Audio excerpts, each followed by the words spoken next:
Hello, my name is Will Spencer, and you're listening to the Renaissance of Men podcast. This is episode number 35, with the host and founder of the 21 Convention and 21 Studios, the president of the Manosphere, Anthony Dream Johnson. This is a time of transformation. As old ways fall, men are called to rise, to heal our lives, grow strong, and transcend our limitations. In tribes around the world, drawing on the best of masculinity from all of time, a new day is beginning. This is the Renaissance of Men. You are the Renaissance. Thanks, sir. Thank you. Yes, sir. How you doing, boys? Enjoying the event? Yes, sir. Fuck yeah. Yeah, day 4, guys. This is it. Your last day, and I really appreciate you coming out. You know, like you mentioned, getting it done this year, taking action, stepping up. Not just for the women, but for you guys too. This year is, the craziest year of my life by far. At 32 years old, 2020 is just totally bananas. So before I begin my presentation here, the state of the Manosphere, please give yourself a round of applause. Being a fucking badass, getting a ticket, and getting in that seat in the middle of a pandemic. Plandemic, whatever. Thank you. Now, without further ado, welcome to the State of the Manosphere 2020. Before we dig into the actual presentation for today, I want to highlight my 2019 speech at the first ever 21 Convention in Poland. We held that last year in the summer, back in July, Warsaw, Poland. Beautiful country, beautiful city, beautiful people. This speech was actually titled, or that speech was titled The Manosphere. It's now at 21 University and YouTube on our channel, 21 Studios. And this is actually the screenshot of the thumbnail for it. It's a great speech that I gave, very proud of it. And I think it's to my knowledge, it's the first speech in history given on a public stage that presents an overview of the Manosphere, hence the title, The Manosphere. And I've never seen that done before, so I really wanted to put that together for the internet and the world to see what our community is really about versus the Wikipedia bullshit where they're attacking us and defaming us, calling us racist, male supremacist, Nazis, KKK, blah, blah, blah. All the insane shit they label and they throw at friends of mine, speakers, like Paul Elam and Stefan Molyneux, guys that have spoken at this event and that I've interviewed before on our channel. A lot of toxic garbage, Wikipedia, mainstream media, The Atlantic, all that bullshit, right? This speech said it straight, and it's straight from the heart, and you can go check it out for free, in 21 Studios. And I gave that speech not only as a speaker at the convention, obviously, and the one who built it, but as a young man and as a son of the Manosphere. I found the Manosphere at 17 years old. I just started my senior year of high school. I found the pickup artist community. That was my entry into the larger community. But I've been in this community building and participating in it and engaging literally my entire adult life, or technically, I guess, even before I was an adult at 17. I've been in this community engaging and participating in different ways, including in very abrasive ways. My behavior today is not new, especially to Socrates, who's seen me since I was 17, engaging and pissing off all these older dudes. But I've been here my entire life doing it. And that's unique. And it's unique, I think, not just to me, but to fellow millennials in the Manosphere who found this community when it was still very young in the 2000s, early and mid-2000s like I did, although it did begin in the 1990s. Anyway, you can go check this one out on YouTube. We'll get a little more into it. But it's on YouTube, 21 Studios, 21 University. And it's a great overview of this community, a real overview from an insider and someone who really grew up with and inside this community. Though our culture lionizes leadership, being a leader is often a thankless job.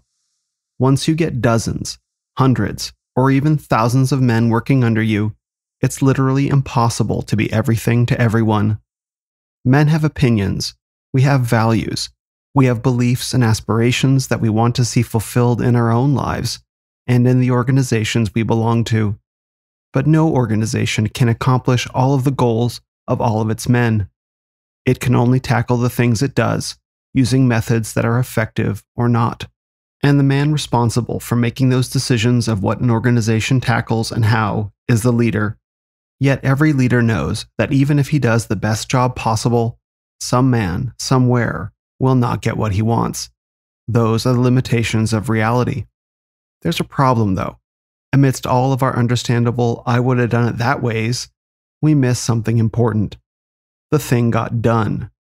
And it's all too easy to lose ourselves in the subjective what could have been and miss the incredibleness of what is. I say all this not from my few experiences of leadership, however small, but from my experiences as a follower. There have been times where I failed to recognize the finished product in favor of criticism. There have been times where I didn't get my needs or goals met. And there have been times where I've said, I would have done it that way, while missing that the thing got done.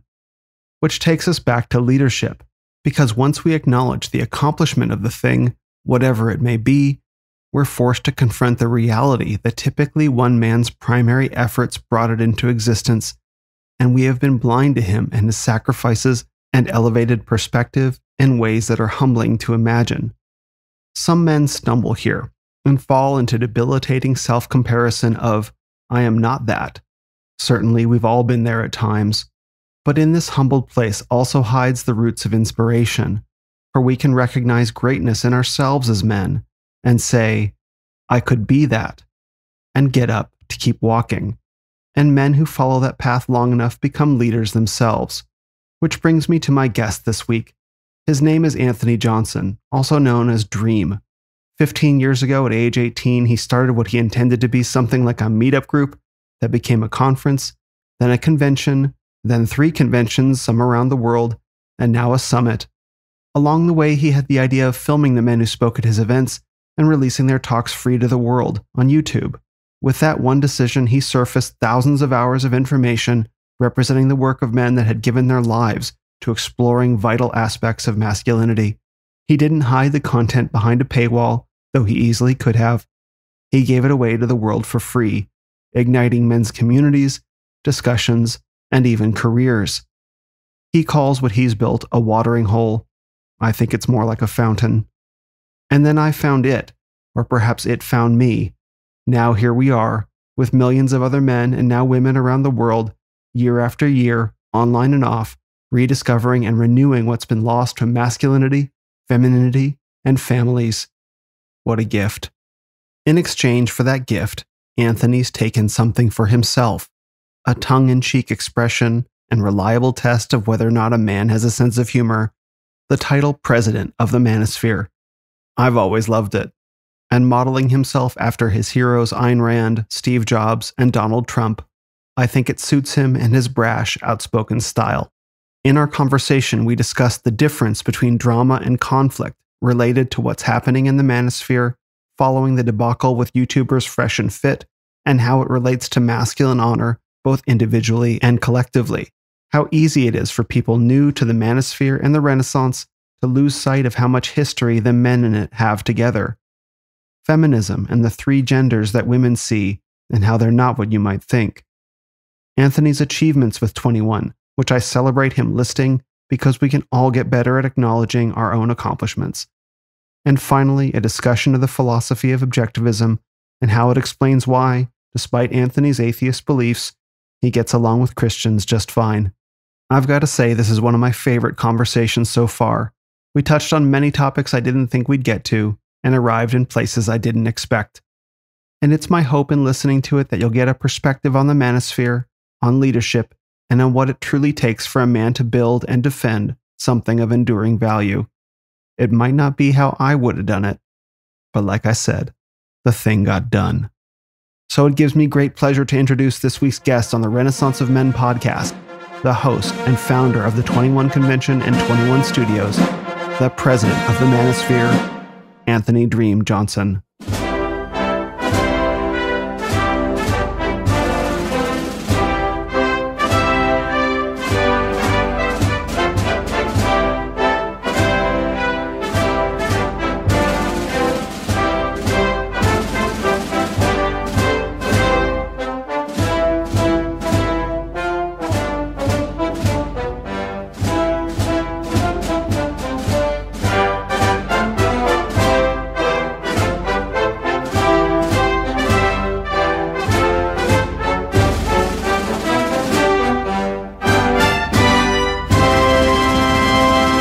Mr. President, sir, thanks so much for joining me on the podcast today.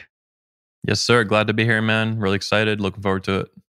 I've been looking forward to talking to you because a lot of my listeners, and we spoke about this beforehand, but a lot of my listeners, they're sort of in the suburbs of the manosphere. So, they follow a bit on Instagram, maybe some accounts on YouTube, but you're more downtown manosphere in the center and the heart of things. It's a good thing. It's a good thing. But a lot of the guys here, and I just want to jump right into it.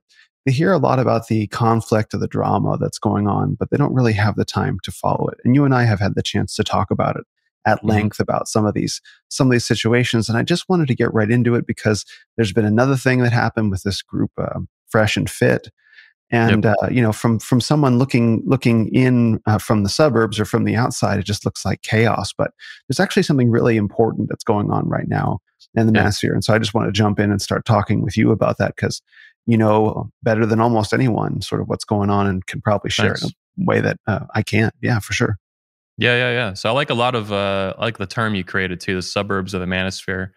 It reminds me of the term manospheria that some of my opponents or detractors made back in 2019 when I declared myself the president. Yeah, I love it though. Okay. On my presidential official Twitter account for the Dream Administration, I think the location's actually set to Manospheria, which I love. These people try to insult me and attack me, and I'm like, dude, that's like genius. Like, give me that. Give me that toy. Mine. Manospheria. Like you said, I live in the downtown Manosphere. No. I live in the Manosphere White House. You've been here yourself. That's true. It's the castle of Dream World. That's true. I call my bedroom Dreamland when I bring chicks into it and shit. Yes. So we got the dream library behind you. That's right. Now, as far as the drama of the Manosphere, now obviously this is not intentional on your part, but in my view, firmly, this is first of all a battle of PR and propaganda and of words. Mm-hmm. So the average guy in the Manosphere, particularly in the suburbs, guys who are more, like you're saying, the more distant, they follow a few accounts and they have an interest in the Manosphere, but they're not like I'm a Manosphere citizen. Let me go fucking send every dollar that I make in my job to different accounts that I support, right, or whatever. Right. They're not living and breathing Manosphere like I do and have for 15 to 16 years now, every day. You're heavily involved too, obviously, with your podcasts and the different projects you work on and the way you live your life. Yep, very much. So what I do want to say, though, is that when they call it the drama of the Manosphere, while the events and the conflicts are often dramatic, that much I can understand, when they use the word drama, they're using it in a very specific way. These are typically guys who are trying to, like the old saying, throw the baby out with the bathwater. They're delegitimizing all conflict in the Manosphere, all of it. Right? Or 99% of it, but basically all of it. So this is false though, because some conflict is legitimate and some conflict is false and stupid and ridiculous drama. If girls in high school are fighting over, the high school quarterback, that's a stupid high school kid drama that doesn't really matter. Maybe it'll make for a funny movie or something, but that's about as far it's going to go in life for being serious, and it's not. But in real life and out in the real world, so to speak, out, in adult world, some conflict is real and some is just false, stupid bullshit left over from high school. It's just kind of the same immaturity playing out. So in the Manosphere, there's a lot of real conflict. And most of it is not stupid drama. Most of it's, I would say, 80-20. 80% of what you see is actually very real and important, and 20% is just minor, trivial bullshit. So the Fresh and Fit thing, for example, is a very real conflict. And that is actually, to my great amusement and pleasure and surprise and endorsement, the public has figured that out, because these guys basically fucked up so bad. They were such massive frauds, and they got busted so hard and so fast by a much bigger online community on YouTube. Like, obviously, the Manosphere is heavily based these days on YouTube, but the YouTube community, in terms of YouTubers and personalities and communities, is much bigger than the Manosphere, right? It's just one community among many. And these guys came down hard on Fresh and Fit, and it was big enough, like O'Shea Duke Jackson, the leader of the Black Manosphere, pointed out. He thinks that was necessary. I don't know if I agree with that or not, but that's his position, and that's fine. But yeah, anyway, these guys, Alba and Preach, came down so hard, they brought a tidal wave of support to crush these fucking losers. This is your king. And I made the image of him holding up, the one guy's head, typical Manosphere style. Yep. They are our outside champions. They're allies now, helping us defeat these loser frauds. So anyway, that's been a big red pill moment for the Manosphere, because I view the Manosphere, unfortunately, as very, very blue pill. And I mean that not in the sense of necessarily the ideas that we have about intersexual dynamics, male-female relationships, basically. Some of that's red pill, some of that, maybe is not.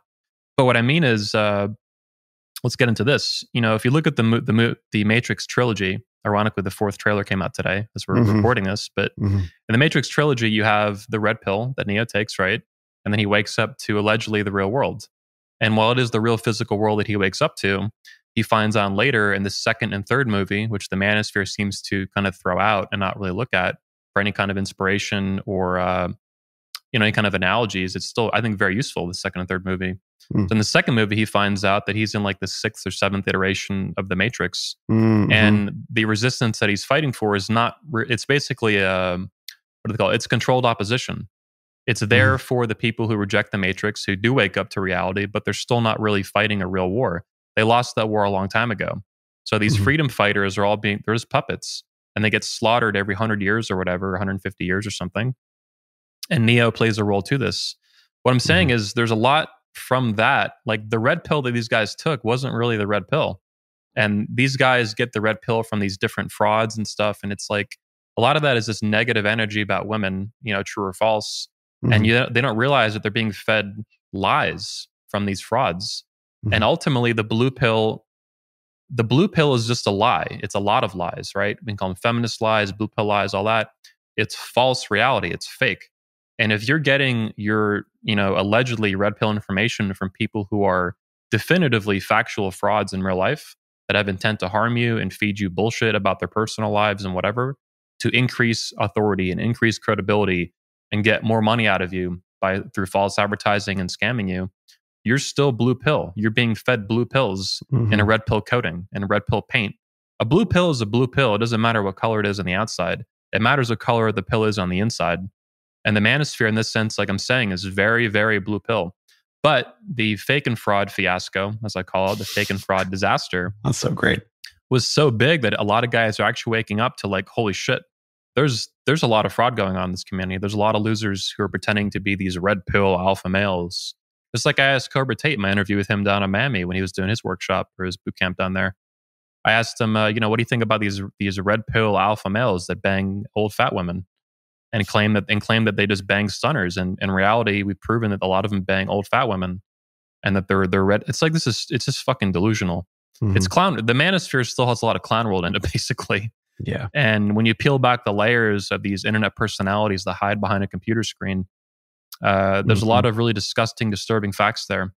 And I've been working tooth and nail myself for years in what a lot of guys call the Manosphere Civil War since 2019 when it went hot. Before that, it was a Cold War, which people don't realize. They thought everything was hunky-dory. And it's like, man, you have no idea. Like, there's a lot of weirdos in this community with personality disorders and sociopaths and God complexes and messiah complexes and all kinds of crap. Kind of on a rant now, but yeah, it's a real fight, man, in this community for the truth and for the red pill. And a lot of guys who claim the red pill are just passing out blue pill bullshit to make money. And that's all they care about. They don't give a shit about the issues. They don't care about the men. They don't care about the Manosphere. They don't care about feminism. They don't care about the red pill. None of it. It's all branding and marketing and bullshit. And I'm like you, like one of the few guys fighting for what's true and what's right. And I get hell for it.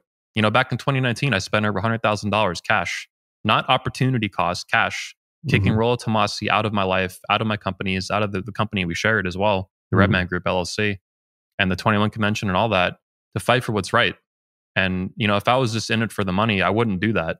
People who have a spine and spend a six figures in money to do the right thing, they don't do this for fucking for fun. It's painful to spend that much money on kicking out a fraud. But that's what it costs to excise that tumor, that cancerous hypergamy tumor from my life, and then exiled him from the Manosphere, soon after that. Well, you touched on something really important, a bunch of really important things. But first is the nuance of difference between drama versus necessary conflict. And that's a really important line to draw. It's like what we're talking about is this conflict is meaningful.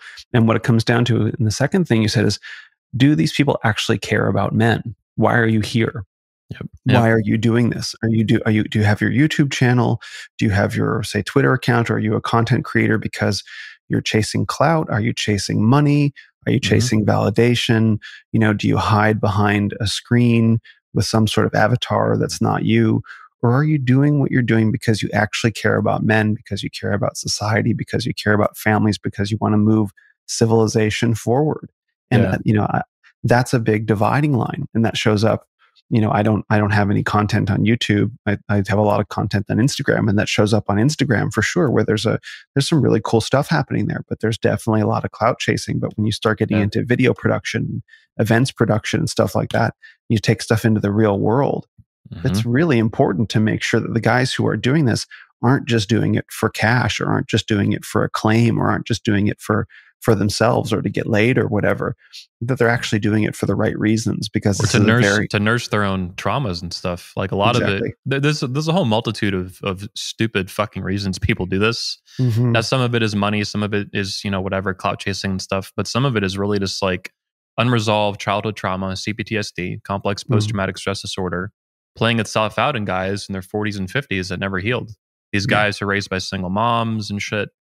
You understand, you know about all these statistics on this. That plays out in the manosphere. A lot of these guys that are grifters and frauds and losers and con artists, they're really just playing out trauma that they should have healed and that they could have. Like a lot of guys, Rollo's a perfect example, man. That guy's super fucked up in the head in 1,000 different ways, and he didn't have to be that way, but he is. And if he had healed earlier in his life in his 20s and 30s, I think you would see the Rollo Tomasi that people think that he is and that they want him to be so desperately. They want this like super powerful intellectual and all this stuff, like a Jordan Peterson, right? They want that. And Rollo tries to play that role for them, but he's not that guy. He's a huge fraud and a keyboard jockey. And he's sick and twisted in the head and all kinds of fucked up weird Messiah complex shit. And he spends most of his life just basically fostering codependency in guys and building up this little army of weirdos to do his bidding and sell his books. It's really that fucked up.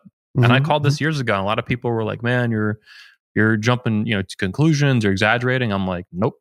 And every year that goes by, he gets crazier and weirder as he goes through this midlife crisis in his 50s of talking about getting laid, even in all this shit with women. And he hasn't had a Saint Matt license like the mid 90s, like since Independence Day came out in theaters. He's a married man with a daughter, and for sure. Yeah, but why does he talk? But why does he talk to right. 23-year-olds all day long about getting laid when he hasn't had an SNL himself, unless he's cheating on his wife? In 30 fucking years, like it's crazy, man. Or 20, 25 years, whatever the fuck it is. And that's it's like he hangs out with these teenagers basically all day long on the internet, and they look up to him like a father figure. I'll shut up for a minute, but no. I mean, and that's the really important thing. That this can come down to, and I discuss this in other forums as well, is that, are you willing to put your real face and your real name on the line? Like obviously there's advantages that come with anonymity. I debate this with guys all the time. They say, I don't want to affect my family or my friends or whatever. And it's like, okay, so the problem with anonymity is that whether you hide your face or hide your name or both, is that it allows your ego to write checks your body can't cash. Yeah. And then eventually someone's going to potentially find out who you are. And then the bill's going to come due and you'll be overdrawn on your account, versus making the hard decision like you, like me, like Jack Donovan, like Tanner Guzzi, like all the guys you talk at 21. It's like we all show up, we put our face and our name. And maybe that means we can't just pop off and say all the things that we want to say in the moment that we're feeling. But you know what? It means that we actually get to make measurable progress together and stay, for lack of a better word, conservative with our approach, but establish defensible positions to make an impact culturally. But as long as you're hiding behind anonymity, you kind of have this blank check in a way. And I don't think that ultimately serves men. I don't think it forces them into a position of congruence. Because if it is your face and your name, then you have to be congruent. But as long as you're hiding, you can be whoever you want to be behind a screen. That's right. And I think the time is coming where we have to kind of put that aside if we really want to make progress. That's right. The world, and men in particular, are starving for not only congruence, but authenticity. Yep. Which I think is a separate but definitely related concept to congruency. And that's what's happening with these frauds and fakes like the Sharp Mama, Donovan Sharp, like the Fraud Father, like Fake and Fraud, all these guys, right? Yeah. It's even worse. It's the Coopers and the Ryan Stones and the Troy Francises and all these people. They're all losers. And the more time that goes by and the more these layers of internet bullshit get peeled back, the more you see into their private lives through whatever mechanism, right? Getting exposed, getting, talking too much shit, checks that they can't cash, like the fake and fraud, right? I'm going to box you. I'm going to fight you. Okay. Oh, never mind. I apologize. I mean, it's pathetic. Like, I challenged both of them on the Redman group like 2 weeks ago to a boxing match at the same time. Number one, they'll never do it. Number two, if they do it, I'll be happy to fight them because they're both pussies. That's why they cucked so fast, instantly, when a challenge was accepted, because it was all bullshit, right? Not just the fight stuff. Both of them are made of 100% grade A, organic, homogenized, pasteurized bullshit. All of it. They've always been full of shit. Like Rollo, just like all these guys, right? It's different per guy. Like, they're not all identical frauds. That's something I think men need to understand in the Manosphere too, is each fraud is going to be a little bit different, like a thumbprint, right? It might be led by a certain guy like the fraud father and whatnot, but each one is going to have different mechanisms and different life paths that got them to be this con artist fraud. For example, Donovan Shart, him and his wife, they're like a tag team con artist thing going on. She's super involved in the business.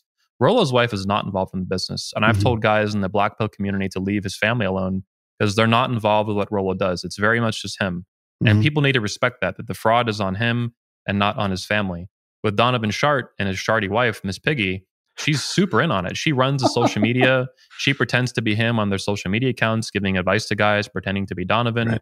She makes all the artwork where she photoshops herself and how she's fat and all this stuff. And like, it's sick. I mean, what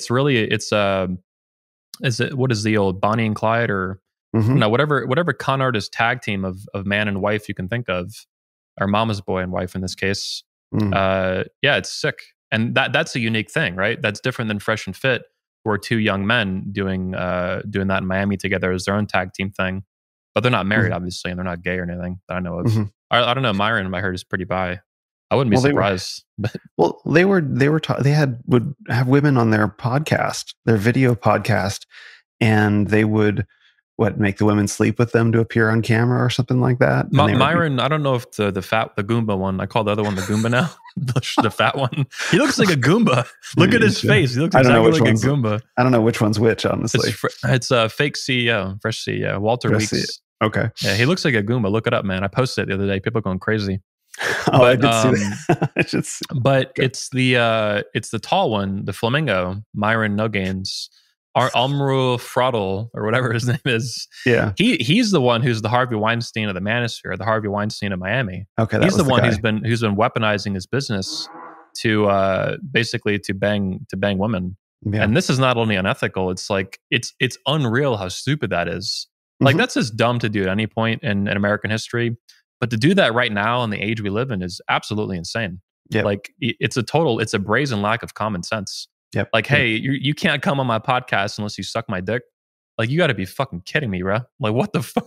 Imagine if I, and in writing too, man. In writing, like, bro, how fucking dumb do you got to be? Yeah, this is how people take advice from this dude. Yeah, exactly. It's like, imagine if I was telling chicks, I'm not going to say names, but there's certain female speakers we have at 21.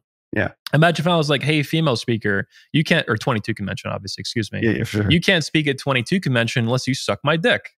And I put that in writing. Can you fucking imagine the field day that my enemies would have? It's insane. This is so retarded. Like, how did this even happen?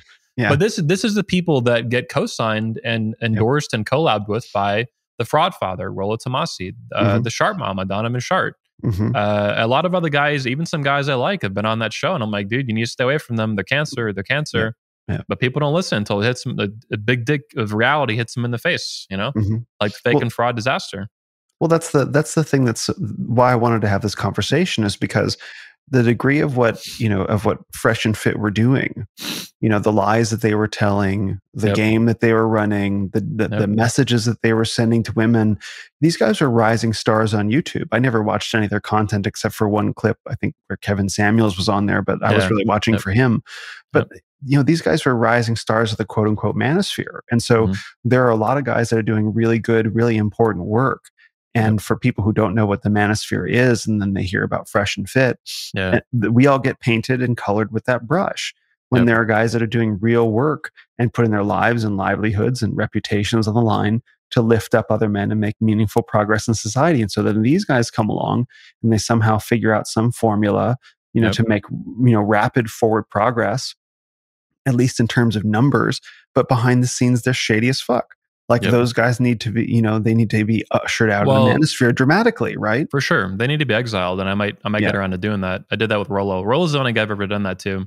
Because Rollo wasn't just a fraud. Rollo committed crimes against the manosphere, as far as I'm concerned. I mean that. Yeah, for sure. I realize that sounds dramatic, but he doxed over 50 guys in real life, their location, to a feminist reporter at the New York Times, and he covered it up for 8 months. Yep. He had every opportunity to come clean, to apologize immediately, the next day, the next week, the next month. None of that. He lied to me, to my face. He lied to all of our speakers. A lot of these guys' favorite guys who are very legitimate people. I've gone through that in my Truth About Rollo Tomassi documentary. And he didn't come clean until he got busted. And we caught him red-handed. And then he still doubled down on it like a typical SJW. Rollo's basically an SJW in hiding. He's an SJW. That's why I put the pink hat on him in some of the fraud father things. He's basically like, he's one step shy of a feminist, even though feminists battle with him and he attacks them. He's much more closely aligned with them in his worldview than people realize. Like Rollo, for example, he wasn't a Hillary voter. He did vote against Hillary. He's publicly stated that, and I believe him. But he also cited his reasons why he voted against Hillary. That's why he voted for Trump back in 2016. I think he's actually a Bernie bro. He's a Bernie supporter. And he voted for Obama both years in 2008 and 2012. Well, so did I, but I mean, I didn't know better at the time. Yeah, but Rollo hides this from his audience. That's the thing. You'll very nonchalantly say this because you live a congruent life. Rollo has a huge following of Trump supporters. He doesn't want them to really know about this stuff. Who do you think he voted for in 2020? He voted for Biden, I guarantee you. Right? Oh, that would be. But if he tells his audience that, right, or they figured this out, or they figure out he's a closet, socialist, they don't want to hear this from the fraud father. They want hypergamy and the red pill and whatever else as nurses their insecurities. Yeah, it comes down to an issue of congruency, and this is what's really going to be really important for men going forward. Let's just say from this point to the next 6 months, year, and we'll get into the whole socio-political situation in a minute, but for men to be very careful about who they follow.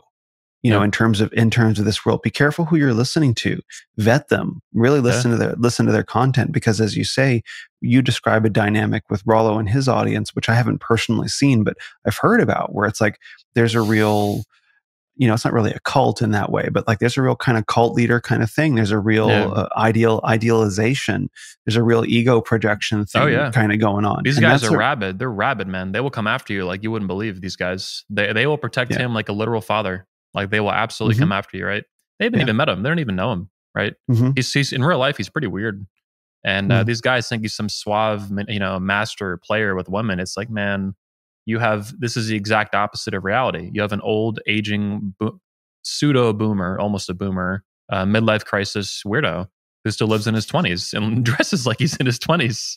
He dresses like it's the early 90s. It's like, man, you got to move on, dude. Got to move on, man. Got to get healthy. Well, this is where congruence comes in. Is you got to recognize, we all get caught up in our own stuff, but that's why men have brothers, is to help each other move past that. Like, hey, you're a little caught up in something, and help them move. But once you start getting into the world of ego projection and sort of being an icon and some sort of leader, it's really easy to lose yourself in that world, and that becomes very, very dangerous. I'll say this. I want to say this too, though. You mentioned it's not a cult. I mostly agree with you. It's not literally a cult. Sure. Like they're not literally out at a park drinking Kool-Aid. They're going to die or anything. It's not quite at the level of Scientology or religion or scientism, whatever. Yeah, scientism. Yeah. But it is I would say it's a neo-cult. It's a new it's a very modern cult. I'm trying to find the word for it. It's like a digital cult almost. So it's one step shy of a real cult, but in many ways it does function like a cult. And it's like you mentioned, the suburbs of the manosphere. It's a suburb of a cult. So it's not quite at that level. It's not quite that dangerous, but it's pretty bad. And it operates through modern technology, through your phone and your computer and podcasts and shit like that. These guys are really sucked into a whole world that he crafts for them. And he specifically, and he does this knowingly and on purpose. He hunts down guys who are codependent, super broken, super damaged. This has been analyzed by guys like Pat Stedman and other people that look at what Rollo does. And in many ways, Rollo's, openly talks about this, right? He saves lives. No, he hunts down guys who are super fucked up and codependent, and he then fosters that codependency more. He takes them out of, the feminist matrix and puts him in his own matrix of the Rolo pill and Mhm. calls it the red pill to sell it. And it's sick, man, how he does it. I'm going to do a whole exposure on it at some point. Map Mhm. out the whole fraudulent network of the syndicate of these fucking losers, which Mhm. are led by him. It's not even part of the manosphere. It's the Rolosphere is what we call it. Mhm. Well, the term that's coming to mind for me is cult of personality, right? It's not, and I Yeah. think, and this gets back to the point of, the men that you follow, meaning speaking to the listeners, the men that you follow in this world, are they cults of personality? Are they serving themselves? And this isn't to say that, men who are content creators shouldn't make money. Like, I'm all for monetization. Like, obviously, we want to be able to do this, full time, whatever it is, whatever we're into. But there's a real fine line that gets crossed once a guy shifts from being in it for, say, men, for the movement, for society, or for some larger ideals, to starting to be in it for their own personal interest, their own gain. And then ultimately it crosses an even deeper line when it's like, is this person medicating some sort of deeper wound with this? Yes. And men get trapped in there. And, we've talked about, Fresh and Fit, became quite prestigious and used that to manipulate women. And it's like, that's a wound, right? That's, on some, there's a lot of things going on there, but that's one of the things. And you're talking about, men getting trapped in a cult of personality with Rollo. Like, that's just a whole bunch of wounds kind of merging together and thinking like a hive mind.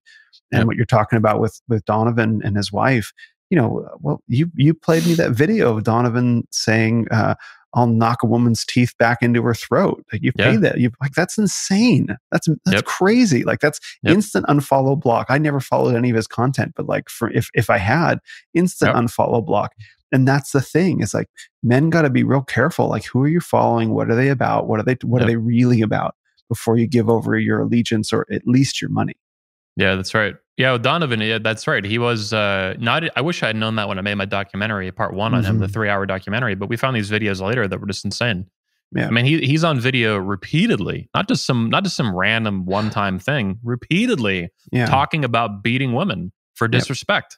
I've seen it. It's like, how could? Yeah, it's right there. Like, it's brazen. Yeah, He is the master. See, it's how I was saying the frauds are different. Rollo is way more clever than Donovan. Donovan's like dumb. And not only is he dumb, he's probably even dumber than Fake and Fraud, the Fresh and Fit people. He is the master, as Socrates has said, of putting his dick in his mouth or his foot in his mouth. Like, I have never seen anyone on the internet that you can clip this way where they talk about this stuff.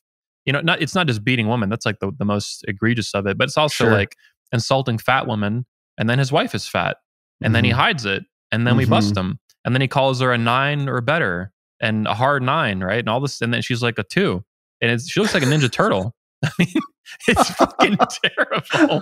It is so fucked up. That's why when I asked Kerber Tate, I asked him to his face, I was like, do you fuck any old fat women? And he's like, no, I don't fucking, like, but you have to ask these, because he's not a dating coach per se, but he's a dating expert. He has a coach, the PhD program on engaging with women in very specific ways. It's the pimping hose degree. Yeah. But this is something that you need to ask all these coaches and allegedly red pill experts. It's like, do you fuck old fat women? Because this is something that some of these guys actually do and then lie about it. It would be bad enough if they did it, but then at least you could argue like, well, he loves her or something. Yeah. It's like, no, man, you did it and then you covered it up for years. And then you got busted and then you said it didn't matter. It's like, man, get the fuck out of here, bro. Like, these people are committed con artists to the bone, some of them. Well, if you're a dating coach and you're coaching men to achieve a certain set of goals with the kind of women that they sleep with, and you're saying, and you're holding yourself up as something that you actually aren't, like, that's problem number one. And then problem number two is when you're confronted about it or you try and hide it. That's problem number two. And then problem three is it's the cover up. And then you get the cover gets blown. And it's like, this is the nuanced difference between conflict and drama. It's like, no, these frauds need to be exposed. They must be exposed, if only not for the good of all the men who are doing this work, but if only for the good of their followers. Like, look who you're giving your money to. What's amazing is that they still, Donovan got hit pretty hard, and he lost a lot of fans and shit. His Patreon, for example, went from like 1,100 followers on Patreon to 800. Which is a huge drop. I mean, that kind of shit's supposed to basically just go up over time, right? Slowly go up over time. Every month you gain so many people just like YouTube and podcasts. It's all like that. Yep. For that to drop, that's a tank. Yep. And his YouTube also has tanked a lot and shit. And now he hides it and all this. Mm-hmm. But even considering that, people still follow him. They know for a fact that he has lied to them for years, and they still follow him. And some of them are just hate follows, and that's fine. But there's still people who are like, well, I like what he says. I don't care that he lied to me. It's like, man, you are really naive and gullible dumb fuck. Like there's something fundamentally wrong with you that you can't see the egregious nature of someone lying to your face more functionally for years to get money out of you. Right. This is a big problem.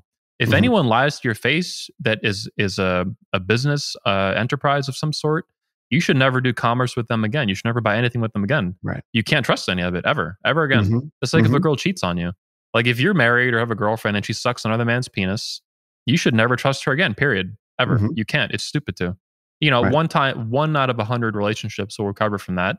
And that outlier proves the rule that you can't recover from that. The trust is never repaired, period. Right. The dick went in your mouth, wasn't my dick, done. Like, that's how that fucking works. But these guys basically got cheated on by their, whether it's fake and fraud or the fraud father or the sharp mama, they got cheated on by their favorite cult of personality, and they don't care. It's no different than if they had a girlfriend who sucked another man's dick, and they're like, well, I saw her suck another man's dick, but then I asked her about it, and she said she didn't. And so that's okay, or whatever, right? Like but she apologized, right?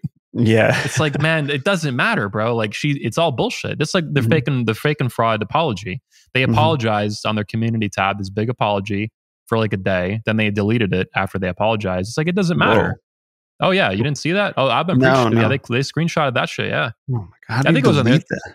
Yeah, I think it was on their Instagram too. They deleted that, But the apology is all they deleted it, and then later they did videos where they apologized on video and stuff. It's like, that doesn't, people now go in my comments are like, oh, they apologized to Abba and Preach and whatever. I'm like, I don't fucking care. That's it's not all the bullshit. Point. Yeah, exactly. It's PR bullshit. It's what if a politician gets busted and he wants to save his ass, what does he do? If he's forced to, he'll apologize to try to save his own skin. It's all bullshit. If you apologize after you get caught red-handed, it's useless. You have to apologize before you get busted red-handed for it to have any potential of legitimacy. These guys are so gullible and so fucked up and so dumb or whatever. I'm insulting them maybe a little bit too much, but there's something wrong with them where they don't understand they don't have for some reason the capacity to like navigate adult relationships. Like, these people are manipulators and they intend to do you harm while telling you they want to help you and help men. They're just pandering to you like politicians. They're pandering to get your money instead of your vote. It's the same fucking thing. And they're just scum like celebrities and politicians and whoever the fuck. That's why I compared Donovan, the sharp mama, to Andrew Gillum, who is almost became governor in Florida, who really just bangs gay hookers behind his wife's back in Miami and does crystal meth. And he got busted in the news for that. And it's like, that's what a lot of these politicians do. And it's not just politicians, it's podcasters that are on YouTube. It's celebrities, they get busted for all their shit. A lot of them are fucking weirdos, man. 20% of them are cool as fuck, right? The Denzel Washingtons of the world, the Keanu Reeves, right? These kind of people. The other 80 to 90% of these people, celebrities of any kind of public figure, they're fucking losers. I don't care how much money they have. I don't care what they've done in sports. The athletes are also fucked up, right? They're fucking losers. They're going to go to the grave miserable and have achieved functionally nothing. They're fucking losers. And you think they're winners because they're on TV. That doesn't matter. They're fucking losers.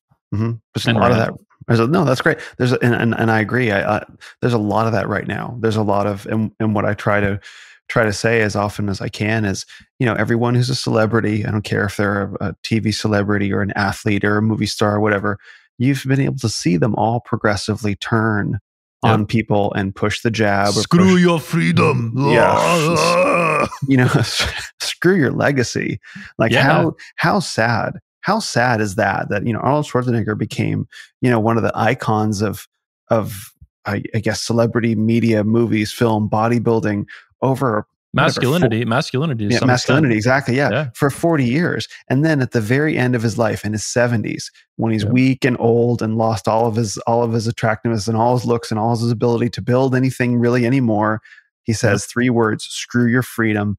And everything that he's ever done up until that point crumbles in ashes. Like, and he can't do anything about it. Because he's always been a fraud. That's what people don't want to realize, right? Exactly. Some of his achievements, I mean... Well, he did get the body. He did earn that, you know, and he had to put the hours in. But I know what you mean. Yeah. Cognitively or psychologically, he's always been a loser in some way. And on a long enough timeline, when push came to shove with the jab and all the mandates, right? He caved. Because he's always been that way, I think, right? Yes. If you wait long enough, they will show you their true colors, and a lot of people are going to be fucking losers, man. Mm-hmm. And that's what the Manosphere is going through, right? They're these little mini, technically they're called minor public figures in a lot of cases. That's what these people are, which is a different legal class of public figure, but it's very similar. And it's the same phenomena we're seeing there, right? You know, the Sharp Mama is not, and Donovan or Fresh and Fit, the fake and fraud. They're not major celebrities that are worth $400 million, right? Or some major politician, but they're frauds. It's the same exact phenomenon on a much smaller scale, local to a community that you care about, like the Manosphere. Right. So just because the scale is different, but the fundamentals are the same. They're frauds, most of them. And we're talking about, like, if we were just talking about sports or you know, science fiction or fantasy or something like that, it would be very different. But we're talking about, you know, in the Manosphere and the men's movement of the Renaissance broadly, men's lives are on the line here. That's right. You know, men's livelihoods, men's fulfillment, men's happiness, men's well-being, families, kids, the next generation. Like, so you have guys who come into this space and they become essentially predators. They see it as an economic opportunity to prey on men's insecurities and weaknesses and need to belong. And they put something out there and they hook some bait, and then they keep them in there and they mine them for money. And this is the problem with a lot of the black pill / red pill communities is that you're like, this is a stage men have to go through, but you have to lead them out. Right? Like the red pill should transition and, you know, ideally into like the white pill or the gold pill or whatever, like later, which is a way to say your mindset should change of, you know, sort of you go through this awakening process, you ride the dip down through the black pill for, you know, having a doomer mentality. And then you slowly climb your way back up to a place of hope and forward positive momentum. But when you're dealing with a lot of these subjects, it's really easy to get men into the pit and keep them down there and keep pumping them full of like negative information. It's just like big pharma. I mean, there's all kinds of memes and guys in the Manosphere will be familiar with this. I think in most cases, you know, it's doctors that heal you. You're no longer a customer, right? That's right. So a lot of doctors, they don't really give a shit. They're just pill pushers or surgery pushers, right? Which don't really heal you or solve a core fundamental problem. It just treats symptoms so that you keep taking more pills and coming back to buy more shit. If these guys fixed you, if they really, like 21 Convention really fixes guys. Like a lot of guys, you don't have to come back. You go once, it's a super intense experience, right? It's 4 days, 5 days of all day, night and day, just doing shit. You talk to Jack Donovan till like 5, 6 in the morning one time, right? After being at the conference all fucking day, going through all these, you had like probably 15 hours of nonstop conversation and educational lectures just driven into your skull, right? Yeah, it's incredible. For 4 days in a row. Guy, now this is not necessarily magic, but it's the best that I can do and that I've been able to do as an entrepreneur and as a leader is build these amazing physical events that are right in your face in real life, right? It's not a digital conference on fucking Zoom, which is super retarded. I hate that shit. Yeah. And it's really powerful and it actually causes real change in guys. It's not guaranteed. The change ultimately is on you, right? I don't save you. That's what I hate about the Fraud Father and these other guys. Like, I'm saving lives. Like, motherfucker, these guys have to save themselves always, right? Always. You cannot say, you can help a guy save himself. That's cool. Lending out a hand, you know, physically or through a podcast or, you know, ideas and education and books. That is real. But where it goes off the rails is when these guys, like Rollo, intentionally foster this codependency and shit. And he says, I'm saving lives, right? All coaches in the Manosphere get this, right? Every speaker I've ever talked to that has any kind of, particularly with dating relationships, you know, you get a lot of guys who are down and out from a relationship or a marriage, and they say you saved their life. And I get this too from 21 Convention. I'm like, no, dude, I don't even know you. I didn't save your life. You saved yourself. And this is another thing, by the way, from the Matrix trilogy that these guys don't fucking put enough stock into, right? You get this kind of codependency in the second movie from the little guy. He kind of has a character arc too, which improves it throughout the movie. But he comes up to Neo and he's like, you saved me, or whatever. And what does he say, right? I didn't save you, kid. You saved yourself. Mm-hmm. For some reason, all these guys who are obsessed with the red pill of women, they throw all this other important shit. These are important philosophic statements, right? That are made later in the movie trilogy. They throw them out the window. Like, none of it matters. It's like, no, this really does matter. These guys don't save you. You save yourself, man. And if you think they saved you, you have more issues to resolve. Like, they can't save you. Like, you have to save yourself, man. Always. And anybody who latches on to that shit, latches on to these guys, that's weird. That's weird, and it's predatory, and it's wrong, and it's unethical. I think it's really hard for a lot of men to accept that they have the power to save themselves. Like, it's way easier to take this saving mentality and to project it outwards to someone else and say that something that you, outward person, did saved me than it is for them to accept that, no, you actually saved yourself. Maybe I facilitated it. I gave you information, but you did all the work. And it's really hard for men to accept that about themselves. Like, wait, I have the ability to save myself, because then that means they're so much better than they've been led to believe. And that's real cognitive dissonance for men. It's like, no, you're much more powerful than you believe. Look at what you've done for yourself. And it's hard to get men to connect those two dots, but it's really important that they connect those dots. Yeah. And it's important for people like us to actually openly acknowledge it. Because if we don't do it, then it keeps going on indefinitely, right? It doesn't really change. But by speaking up about it and addressing it directly and calling it out for what it is, I think it actually does move the needle slowly over time. It wakes guys up who think they're already woken up and they're not. Like I said, earlier in the podcast, like these guys basically take these blue pills, but they're wrapped in red paint, and they're not red pills. They're just fake. It's just more bullshit. There's a couple more layers they have to go through, like you're saying too, with the black pill and the red pill and the white pill and the gold pill. Right. I like the gold pill, kind of Jack Donovan stuff. I don't know if he coined that, but I know it really reminds me of Stay Solar and all that kind of shit. Like, I love it. That's really taken off. Well, this is great because it gives us. I wanted to transition to talking about the convention, because what Rollo and Donovan and the fresh and fit guys are doing is as a result in many ways, as it sounds like of non-congruence. Although I would like to say one thing in defense of Rollo, just one thing. Sure. I read his new book, the book on religion, and I really liked it. And at the end of the book, he talks about his own particular views on God and marriage.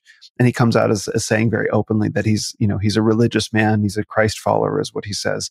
And he's in favor of marriage. And the reason why I bring that up is because the way out of the red pill mentality, the way out of the red pill, black pill mentality, is to recognize what you know, to build a happy and healthy family, to use the information now to create prosperity, as opposed to just kind of like, continuing to stick a finger or pour salt in the wound because it's profitable. No, to actually lead men out into the life that they in their hearts genuinely want to lead. And that's what I'm happy about the 21 convention, the way that you've transitioned things from what started out as a pickup conference, which was very appropriate for its era, but the times have changed and you've moved the conference with it.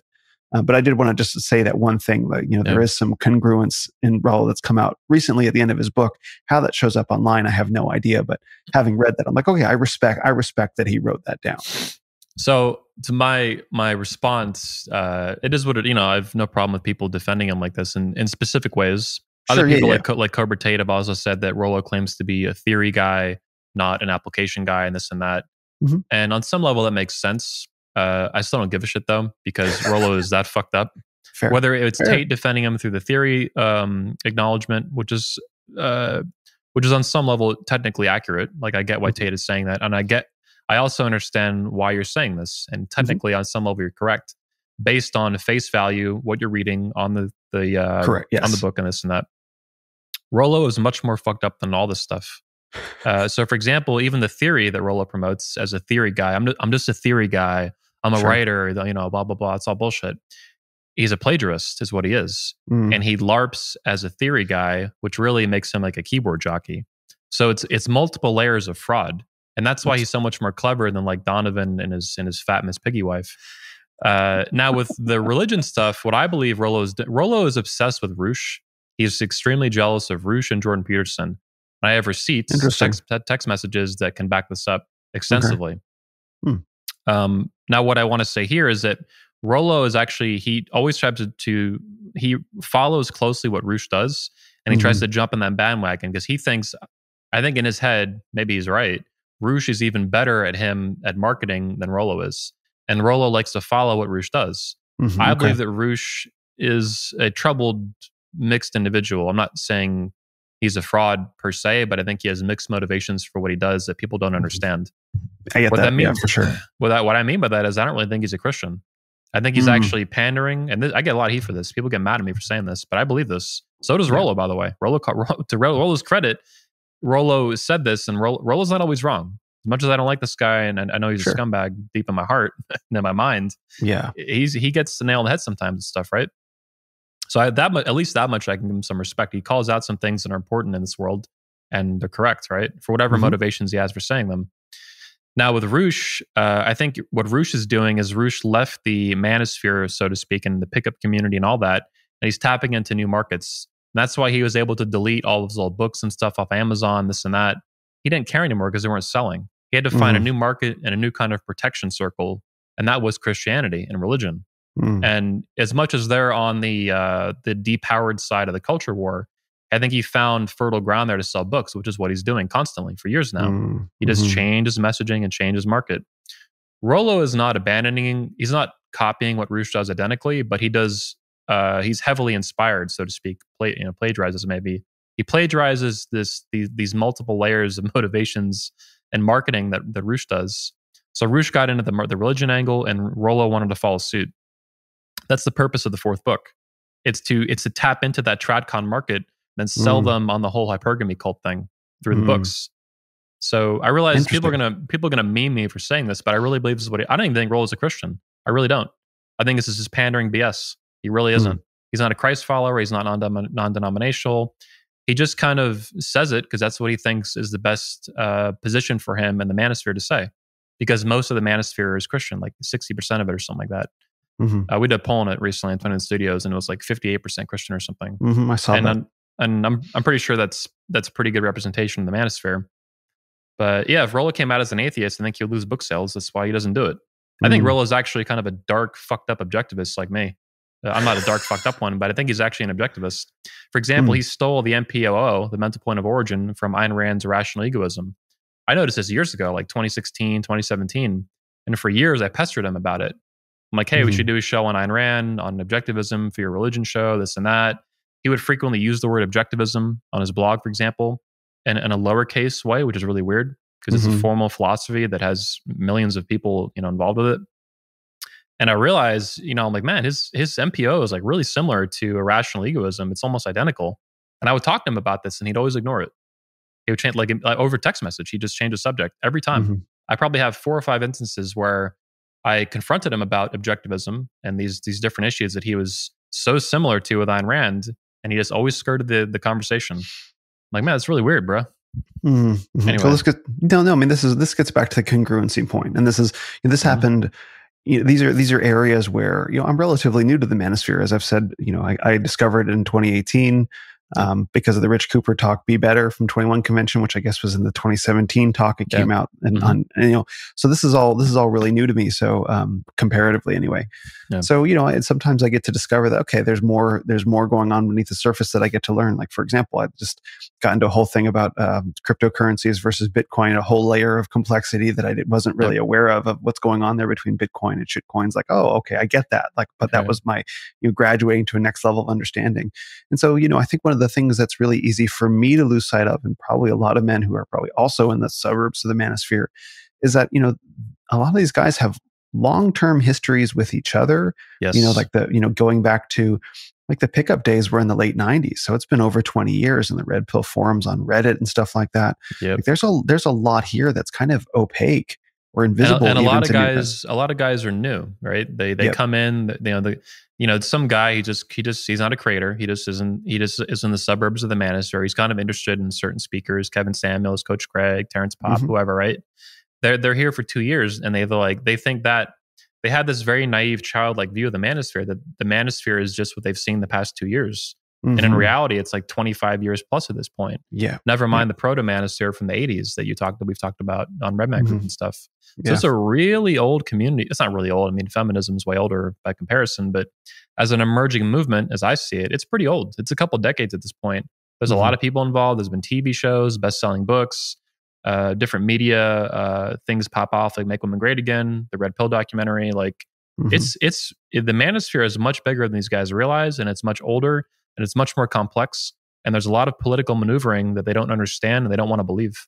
Roosh and Rollo tapping into the tradcon markets through their books. Guys don't want to believe that. They'll say, "Oh, that's just a conspiracy theory. Anthony's jealous of how much of a genius Rollo is." Blah blah, like all this dumb bullshit, right? And I'm telling these guys straight, blunt, hardcore facts to their face, and they don't want to hear it. Just like when they find out Donovan married an old fat woman and lied about it for years, they don't want to fucking hear it. You can show it to their face, and they just will deny the reality right in front of their face, just like fake and fraud. They lost 50,000 subscribers. I'm sure 50,000 more of it's become hate followers, but there's still 300,000 subscribers that follow them. They don't care that they got lied to for a long time, aggressively and egregiously, to get money out of them. They just don't give. They're sheep that want to be sheep. Basically, they call them mano sheep. Well, the last thing that's really important about that, though, is for the men that are listening that are and for the men in beyond even who are looking for a way to navigate through the space. It's important to me personally because I need to make sure that I'm personally disavowed from these frauds to the extent that they show up. So I look at this stuff. It's important for me to know that, so I'm not like resharing someone's content. That they're not. I mean, I tend to do a lot of work with the stuff that I really commit myself to. Like, am I really going to put my name behind this because I spent a lot of time, cultivating it. But for men who go navigating through this world, to be careful and recognize that there are predators, there are frauds. There are guys who are in it for the wrong reasons. Like, as hard as that is to say, and there are guys that are not congruent, and there are guys that hide, and there's all kinds of motivations. And I think that I know for a fact there's something very special happening between men right now. In terms of, the Renaissance really coming together, the Manosphere really coming together, something very powerful is going on. But in that, it doesn't mean we need to not be careful about who we follow and who we give our trust to. Mike Cernovich used to be a much bigger part of the Manosphere with his Danger and Play or whatever blog and Guerrilla Mindset years ago. And he called it flat out on Twitter one time. I think it was on Twitter. He said, Mike Cernovich, he's this big guy on Twitter. He's got almost 1 million followers or whatever. And he said the Manosphere is the ghetto of the internet. And he didn't mean that in some sort of, I think number one, he's, at least at that time, he was right. And I'm trying to make it a lot better. And certain other guys are trying to do that too. But Jack Tanner. Yeah, exactly. There's a reason he said that though. Like, this wasn't some random comment. It wasn't designed really as an insult. It was his observation of this community, the ghetto of the internet, because it is filled with fucking predators who prey on men who are really wounded and looking for answers in a world that hates them. Oh, interesting. And it's just this sick cycle of like people with narcissistic personality disorder preying on guys who are hurt and have trauma and it's unresolved. And these guys, they stay stuck, right? It's the nursing that I mentioned, the nursing of the codependency, these weird motivations from these guys that have their own unresolved trauma, like all this shit. And there's propaganda wars, and there's PR stuff, and there's frauds, and there's the one a minute ago is political maneuvering. Really is what they need to understand. Just like politicians, they fight with each other, they maneuver for clout or for votes or whatever in different geographies. That's a lot of what happens in the Manosphere. It's Game of Thrones up in this bitch, like straight up, dude. Yeah. Well, thank you for saying that. That really lands for me. And I've seen that Cernovich quote, or certainly heard about it. Yeah. And I didn't interpret it that way. I interpreted it as, this kind of, not in the literal sense of ghetto in terms of like predators and stuff like that, but that you're painting this picture that there are guys that are taking advantage of men looking for answers. Like that's real. And that's real. I think I want to say too, I think one of the reasons it's a ghetto is because it involves sex. And it's kind of like this dirty taboo thing that mainstream culture doesn't want to deal with at all. No one's dealing with masculinity and femininity outside the Manosphere, really, right? Yes, correct. I mean, it's the churches have been cucked, the universities have been cucked. Even at most conservatives, don't want anything to do with it. They don't give a shit. They're not interested. Like, the Manosphere is the one community, the one movement in the fucking world, in the West, dealing in a useful, powerful way, assertively, with masculinity and femininity. And I like to talk about later what that means. We've talked about that previously too. But anyway, the sex element is, I think, really what makes it so like deranged and like a ghetto. And like pickup sex, you mean? Like pickup artist? Yeah, pickup artist stuff. Yeah. Okay. But even divorces, no one wants to deal with it, right? Like if you're a man and you get divorced today, and you go through the family court system and you get wrecked, no one wants to hear about it. Oh, sorry that happened to you, bro. Good luck. Better luck next time. They literally don't want to hear about it. Yeah, and it's like, man, this is a shit show, bro. Like this whole all this is fucked. No fault divorce. 86% of custody cases get awarded to women. Men pay lifetime alimony in Florida and California and other major states. Like this is all retarded, irrational nonsense, and no one even wants to deal with it or talk about it. Equal shared parenting got wrecked by the feminists. That's what Warren Farrell left the feminist movement back in late 70s or whatever. Yep. Equal shared parenting is too much equality. Like default 50-50. People don't know what that is. So, but yeah, it's Game of Thrones up in this bitch. And I wanted to say too, that's why Rollo hates me as well. There's basically like, I view the manosphere as kind of like a 20-60-20 kind of thing.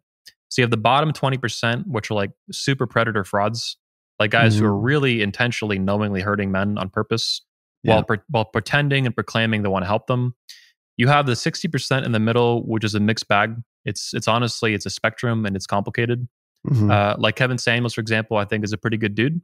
I think he did talk about the fake and fraud disaster, but he did so indirectly. So it's like he is not a fraud, but he also didn't go swinging out against frauds and call them out when I think he should have. And that's what I would do in his position. That's what I do, right? Then you have 20% who are hardcore anti-fraud, like fuck these losers, burn them to the ground. Let's move the manosphere forward. Yep. So, I'm going with this. Oh yeah, anyway, that's why Rollo hates me though. It's 21 Convention and 21 Studios are basically a competing power structure, and the only organized power structure in the manosphere that is pushing it in a positive direction. The Rollosphere is the opposite end of that bell curve. And that's why he's been trying for years to destroy 21 Convention since he got involved with it. Either he's going to take it over or destroy it. The Red Man Group is a tool for that. And the guys I work with these days, that's why he fights with all these people, right? If he can't control them, then he tries to destroy them or remove them, exile them from the manosphere himself. His fight with Sean Smith is an example of that he had about a year and a half ago.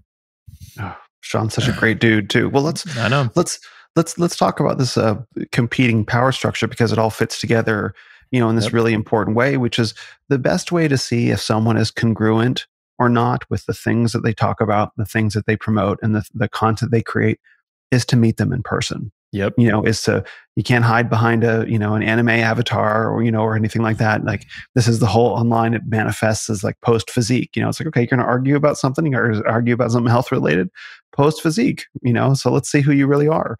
And so, I wouldn't say that 21 Convention is the post physique of the manosphere, but there is something really powerful to the men who are digital content creators showing up in person to be seen on stage, live and in person, nothing to hide behind, and the men who want to learn from them showing up and showing their level of sincerity. And that's really, really important in an increasingly isolated and digital world. And you've been doing it for 15 years, which is and to a bigger degree than ever, which is incredible. It's the longest running and the largest manosphere event in history. Nothing else is even close at this point. Nothing. Not even close. Yeah, there's literally nothing, which is sad. I wish there was more to it than this.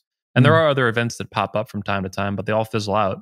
Some of them lately have been intentionally designed to harm 21. Raul Tomasi, for example, tried his Rule Zero Summit, the Cruel Zero Summit, we call it. He tried it twice in 2020. And the first time was designed to harm our spring events. It was scheduled for the week before our events to disrupt attendance. But it got worse because then he had to reschedule it because of COVID. That's understandable. He put it, and then he moved it to guess which dates? The exact same dates as 21 Summit after we announced, right? Finally, a lot of attendees who were on the fence between the Civil War, basically, were like, okay, Anthony has a point, because this is no longer passive aggressive. This is like overt. This isn't the week before your event. It's the exact same days. Yeah. And that got a lot of... Yeah, I have the posters for it. They ended up canceling that. That was a shit show too, because then they canceled that event, and I have the video too. It's still public. Rollo didn't even take it down. I downloaded it anyway for backup. Rollo goes, "Oh, we're gonna take care of you guys. We're not doing the event in October now on the exact same dates as 21 Summit, right? We're gonna do a digital conference. We got you covered." He didn't say we're gonna offer refunds, and if you want to keep your ticket, we're doing the digital summit. We got you covered, bro. We're gonna reduce the cost of our conference by $40,000 down to $50 for a Zoom call, and we're gonna keep all your money.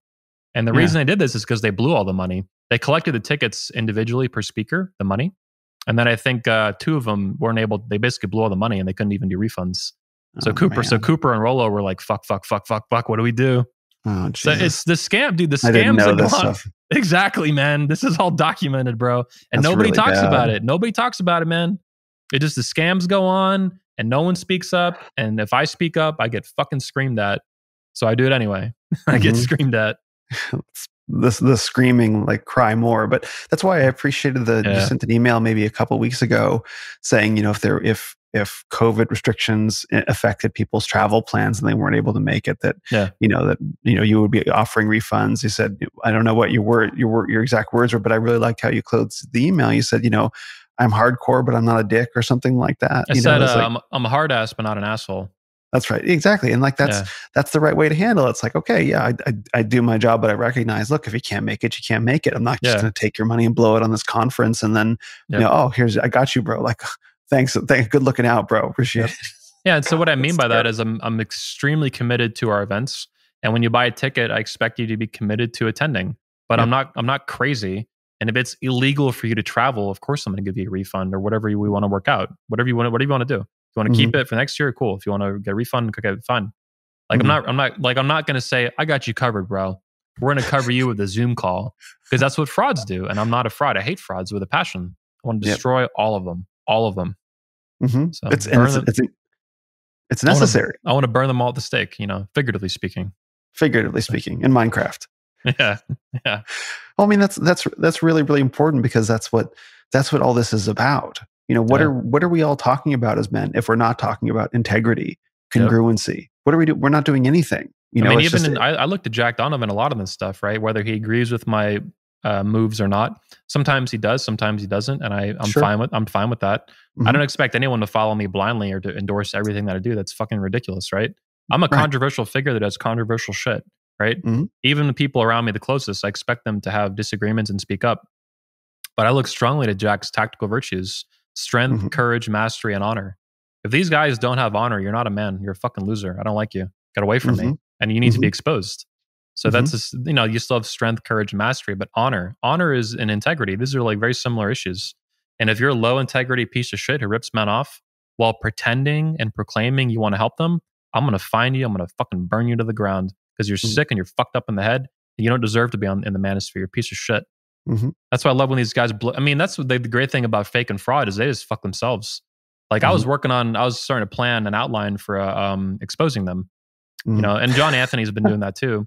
But I don't really have to do that now, because they already had a much bigger shit show than I could have ever caused on my own. It's wonderful. Maybe that's why, maybe O'Shea was right. Yeah. Well, I mean, I think it's really important. When I was there in Florida, we talked about how I think it's really important what you're doing, because someone like me, or someone like Jack or Tanner or whoever, or Sean even, these are guys that, they're busy, they're building, right? And that's a very positive thing. And so are you. But who's going to have the courage to take on, I guess we might call, is it a rear guard action? I don't know. Who's going to watch the flank? Right. And that's really hard. That's really hard for men to do when you're trying to build a brand that's based around, positivity and forward lookingness, because, we're under such intense scrutiny, but someone's got to watch the flank, and that's not necessarily a great or easy job. It's a dirty job. Someone's got to do it, man. Someone does have to do it, for real, because, to your point about honor, I think honor is one of the hardest things for men to cultivate. Strength and courage and mastery, like those seem pretty obvious, but the notion of cultivating honor can be quite difficult, because that gets to integrity, and that gets to, have you righted the wrongs of your past? Do you do what you say you're going to do, etc.? But as men rise in honor, they begin to see the men around them. It's like, oh gosh, that these men don't really have a whole lot of honor. Honor is very black and white. It's very binary, much more so than a continuum. Courage exists on a spectrum, right? Sure. I think it has intensities of expression. Mastery is another one, right? And strength. But I think you're onto something. Your honor is much more black and white. It's much simpler. It's most issues are not morally gray. They're black and white, men. They're right and wrong. There's good and there's evil. There can be, everything is context specific, so there can be complicated issues in life. I understand that. Sure, yeah, of course. But in a lot of cases, men, especially when it comes to masculine honor, right, among men, you're either honorable or you're not. And you're right. You're right, or so. Yeah, it's a thing, and it's there's not a lot of room for bullshit in it, right? The other stuff can be much, as you can cultivate it, and there's different levels of it. And the honor, though, is like yes or no. And a lot of guys, I got this from my grandma growing up, man. My grandma was fucking savage, super hardcore Catholic. She barely even spoke English. She's from Croatia. Oh, wow. But you know, she, in many ways, she was the best parent that I had, like the only parent for me and my sister. And she was super committed and devoted to her religion. And also my dead grandfather that I never got to meet. He died when she was like maybe 60. She prayed to him every night that I ever saw her in my life, every night for hours, every night, hours and hours and hours. Now, some guys would say alpha widowed in the manosphere. I don't actually mind that. Maybe that's part of it. That would make sense, right? But it was obviously to me more than that, because it was very religious. She would pray for him in addition to other prayers and stuff. She would say for hours every night, like meditatively. And that intensity, that commitment has always inspired me and driven me in my life to be the kind of guy and the man that I am, that is like super, super committed to honor and integrity and doing this stuff. The job that no one wants to do. Watch the regard, right? Be the villain, be the bad guy. That's what all these enemies, these frauds and Manosphere try to paint me as, right? They come after me and try to destroy me and all this shit. Fuck them. Like, oh, Anthony's a bad guy, the villain. Wow, he's a drama queen. He's always at the center of drama because they're always attacking me. Like I told you on the show, everyone listen to the show, can check it out. Richard Cooper attacked me personally and my company and my event in February 2019. It came out of nowhere. There was no warning. It caught a lot of fans by surprise. Caught me by surprise, right? This was fucking bizarre. February 2019. The video is still on his channel. It's called An Important Announcement. Now, people think I attack him, and I do make fun of him, but I didn't start that fight. He started that fight. Rollo, same thing. Rollo publicly attacked me in June 2019 on his blog, right? He defamed me. This is like, I'm speaking legally here, and maybe there'll be corrective actions for that in the future. But he attacked me. I did not start that fight. And the guys don't understand this because these guys wage propaganda wars against me. Donovan, same thing. Donovan Shart, the Shart Mama, attacked me in January 2021. I documented this one much more extensively in the documentary because I wanted to cover my ass. I'm like, I'm sick of this PR bullshit. These people attack me, and then I punch them back in the face digitally, and they cry victim. Like little bitches, like little feminists. Rollo, Cooper, right? Oh, Anthony's such a bully. He's such a drama queen. Like, motherfucker, you start this shit. Just like fake and fraud, right? It's just like them. They attacked Abba and Preach. They're like, all right, boys, bow up. Oh, we're sorry. We apologize. Oh, we're going to keep delivering great content to our fans now. It's like, no, you got busted for being a bitch. You started shit. And then you wrote a check you couldn't cash. Donovan wrote multiple checks he couldn't cash. It was very hard for me not to start attacking him, right? It was very much in my nature to just like, I want to strangle him on the internet. Yeah. But I was like, let me try something new, right? Let me step outside my comfort zone. You know, be President Johnson instead of President Dream. And then he just kept going. I'm like, all right, now he has to just be destroyed. Fuck this loser. And he needed to be exposed anyway. I knew a little bit how much of a fraud he was, but the more I dug, as I told guys on YouTube since then, the more I dug, the more I was like, holy shit.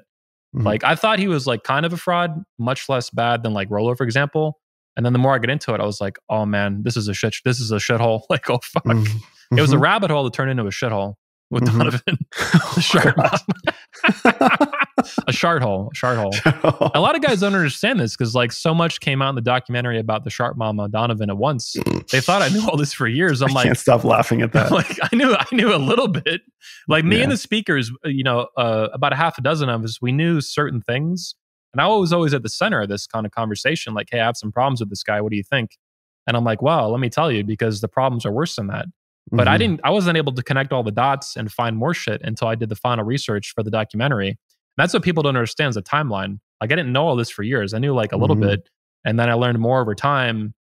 And Donovan was basically having multiple speakers hold the bag of his dirty lies. And different speakers had access to different information. And none of them were at the center of it but me. And then I'm stuck holding the bag of all this shit. And then I look in the bag and there's even more shit. I'm like, oh my God. And then we find the videos of him talking about beating women and all this stuff. And I'm like, oh my God. Like, it's just endless. It's an endless shithole of Donovan Shart. Well, any guy who would say, I'm going to knock a woman's teeth back into her throat as in punching her in the face. Any man who would say something like that on video, and this wasn't like video from like the 1980s or something on some VHS. Some 2020, like some 2020, exactly. It's like, so any guy who would say something like that in 2020, and they're not YouTube, even those comments are not even in the context of self-defense, right? Exactly. Which would still be a little bit like, yo, man, keep it chill, bro. Like, dial it back. Yeah. But I could at least understand that this is not in the context of self-defense. It was for a woman disrespecting him. right? Punching these women, bragging about it repeatedly, different women, right? And then men too that didn't even exist, right?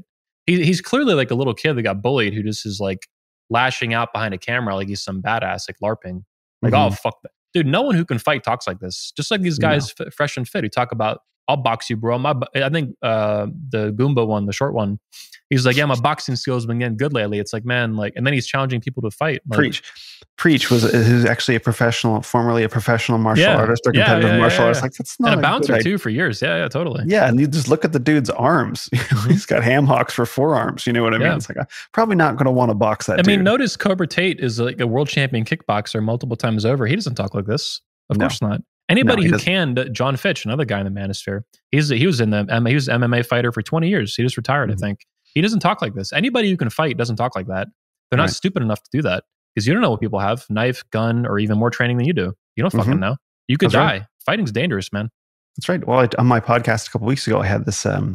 He's a writer named Jeff Liberon, and he's trained in combatives. So not just martial arts in terms of like a dojo or a gym, but like actual self-defense in person. He's like, you always got to pretend that the person has a weapon and that there's more. He said there's 3 rules, I think. And I think the first one is you have to assume the person has a weapon, that there's more than one, and that they want to kill you. And that's your approach. And so if you have that mindset, you don't have the energy to be walking around like, I'm going to kick your ass, bro. It's like, no, you don't understand how this really works, because once you actually encounter real violence, you recognize that it's much, much more serious. It's how little kids think. Because when you're a little kid, when you're 10 years old, no one has a knife or a gun probably. I mean, it depends where you live, but probably no one has a gun, right? Let's hope not. Yeah, on the playground. And I know what you mean. And if there are problems among the kids or they're getting abused at home, these kind of things will come out. But it's when you have mama's boys like the Sharp Mama talk about this in their 40s and stuff, or in their 30s, like the Fresh and Fit or Fake and Fraud. Yeah, it's absurd, childish behavior that's like 30 years past the due date. Like, dude, you're not 12. You can't talk like that anymore, man. This isn't going to come down. You don't know it might not be a fist coming out. It might be a knife. And I've talked to a lot of bouncers in my life that come to the convention, and just guys I know and on a personal basis, friendship. And they've always said, as a bouncer, the number one thing you look out for is not even a fight or even a gun. It's a knife. Like, knives cause like massive damage. They're super easy to conceal. They're super cheap. And any dumb fuck piece of shit can bust one out and ruin your life or kill you. Absolutely. So all this stuff. Yeah. Yeah. So, I mean, I guess the thing that makes it difficult to, for me, just hearing about it is the epithets. You know what I mean? Like Sharp Mama and like I understand, but like it was like there's a way of like approaching these things. There's a lot of different ways that different men would go about handling some of these subjects, right? Yep. There would be the quote unquote presidential. I don't mean this necessarily in the way like president of the Manosphere way, where it's like, well, Donovan, et cetera, and speaking very clear and measured, but you go very hard at these guys. And I think I think when someone else says in a more reserved tone, like, oh, he's a bully or whatever, the fact that you take such an aggressive tone with these guys, it makes it difficult to know which side to choose. Let's put it that way, right? I can which understand side is that. right. I can understand that. But I do take a presidential tone, but it's a very Trumpy presidential tone. Sure, I'm very inspired by it's on purpose. Yeah, I love it. It's a lot of fun too. I mean, I really enjoy it. Like making fun. My strategy basically is to mock, ridicule, and make fun of these losers in every creative and hysterical way possible. And I do think long term, short term, and long term, it's very funny. I'm the best by far. Even my opponents have commented like how good the memes are. They're the best memes in the Manosphere by far. Some of the best on the internet. Yeah. And it's funny because I can plug. The best part is I can reuse the memes and plug new frauds into the old ones. Like with Donovan, we put his head up on his too, but then I changed out from Socrates in the background to John Anthony because it was more relevant. But otherwise, it's very useful though. That's one of my favorite parts though. Is just like looking back on old frauds and like, oh, we have a new fraud. Plug in the new head. Again, my video guy or my Photoshop guy. I'm like, get that head. Get this shit. Put lightning eyes on here and here. Like. It's a lot of fun. We have a lot of fun in the company doing this, man. It's the best part. It shows. And that's the thing. I think that's the part that isn't necessarily obvious, that doesn't really surface, is that it's a chosen strategy. It's not like flying off the handle or whatever. Like, okay, it's a reflection of who you are. It's a reflection of your personality, but it's something that you choose to do as a strategic approach to a problem. Yeah. as opposed to some sort of like, wildly striking out in all directions kind of thing. And No, much that's more. important. Tony Bruno called this out publicly, and this was in my Donovan Sharp Mama documentary. The Sharp Report was actually the title of it initially. It's in the video still too. Just kills me, man. Just kills me. So I can't help it, man. Once it's sharp is so easy off the tongue. Yeah. Well, it's just, this is messaging. This is branding and messaging, right? You just keep repeating the same message. Plus, he's like fat for most of his life, so he looks like Big Mama, And you said cashing checks. He actually was convicted of check fraud or something like that, right? Oh, yeah. Oh, repeatedly. Yeah. Multiple times. Yeah. Arrested for that shit. Yeah. Identity theft, financial identity, all that stuff. Yeah. But Tony Bruno commented, and I appreciated it very much. He said that Anthony doesn't react, he responds. And he's right. I waited almost 2 months to respond to Donovan to do anything, right? Initially, I ramped up with some memes, but these weren't these were important, but not super serious. People didn't understand why I was making them, right? But they led to the documentary. And then everyone was like, there was a lot of comments about this, hundreds. People were like, I get now why Anthony was making the memes and posting them. I didn't understand the antagonism. I didn't understand why they were funny, but it got everyone's emotions riled up. They got everyone's attention. And then I dropped the bomb, and it went viral and fucked up his whole life by exposing him with facts and evidence and for the fraud that he is. Also, though, you mentioned so strategically I'm bombastic and aggressive with these guys. This is true. It's part strategy. It's very intentional. It's also in alignment, though, with my value hierarchy. And I think fun is an underrated value. And like for real, I mean, I remember I agree. I remember Trump talking about this as president, like in 2018. He would say this more frequently than people realize. If you can somehow search, I'm sure someone has done this. Like everything Trump's ever said, he uses the word fun quite a bit for a president. And he would be out talking about something serious, but he'd be like, "Yeah, we're having a lot of fun here at the White House today, doing this and that with this executive order." And it's like this is number one, hysterical. Number two, though, this is actually very real. And I think it's one of the ways he's been so effective is by maintaining the value of fun in the middle of doing something very serious battles going on in the world geopolitically, right? But he still has fun, and fun is positive, and it's hopeful, and it's optimistic, and it's side of human life that we need to keep, pretty high up the value hierarchy, right? It's a dark fucking world, like Ivan Thorne says, but there's still room for fun and making fun of losers. And it's really effective. It's effective to communicate. This is the memes, right? It's effective to communicate messages. A picture says 1,000 words, a meme says 10,000, and a video says 100,000 or whatever. That's really interesting because I know that in my own approach to my own personal brand, there's a lot of gravitas in it. And I know that a lot of guys choose that stance. And I think that's a great stance. But I think in choosing a stance of gravitas, which has sort of a universal appeal, it's really easy for that to become too weighty and for it not to be fun enough, because you kind of have to let it go. But then how do you let it go and still maintain a masculine stance while having fun? And that's you have some fun though. You have like lightning eyes on your Twitter and profile and stuff. My friend made that. That's fun though. That's funny. It is fun. It is fun. Yeah. So it's with the crown. Yeah. Yeah, exactly. Yeah. That's dope as fuck. I like that a lot. That's part of why Thank you, James. Thank you. The feeling's mutual. I mean, all the lightning eyes and all the 21 stuff that you do is really, really great. It shows character and personality though. It shows me that you're not a fucking, Rolo zombie, that you're not like, super as much as the Manosphere deals with serious issues, it should be a masculine space, which is what I'm trying to do. I'm trying to make it from an effeminate beta male blue pill space to a space that has a much higher degree of masculinity. Like really as a community, like collectively push that in a strong masculine direction. And fun is part of that. Men should fuck with each other, especially with frauds. But even in general, we should fuck with each other and just do funny shit. That's part of what locker room stuff, locker room talk, locker room banter and fucking around, right? Even when I grew up playing football, we'd fuck with each other and hit each other with towels and fuck around and shit. Play pranks on each other and shit. That's for people you like. Never mind people you don't like the frauds. Right. You can be much more aggressive with them and stuff. Well, that's one of the ways that if you read my newsletter, that's one of the ways that men bond is if we pick on each other, we give each other shit, know, and that's like the getting to know you phase. And I think it's actually, is it Warren Farrell or Jordan Peterson or both of them? They both talk about that. They both talk about how important that is for men to kind of feel each other out. In fact, it was on their podcast together they got into it. Here are two super distinguished professors, doctors, academics, men in their Jordan Peterson's in in his probably early 60s or mid 60s, and Warren's in his 70s, talking about the importance of like locker room banter and guys picking on each other for sussing each other out and seeing where men's weaknesses are. Like, do you take yourself seriously or not? Well, we talked earlier in the podcast about the conflict in the manosphere, and I talked about how guys, they basically use drama to delegitimize all conflict and throw the baby out with the bathwater. That's stupid for any community and any organization. Like, this is dumb. Like, there's going to be legitimate and illegitimate conflict. But also, what in the manosphere, what's happening is that because it's a blue pill space where guys get lied to with things they think are red pill, but they're being fed to them by blue pill frauds, these beta males, right? These effeminate fucking losers and gamma males. They're basically, all these beta males are conflict avoidant. And the conflict scares them. That's another factor and another reason that they want to get rid of all conflict. They don't like it. They're scared of it. They can't handle conflict. Not for men.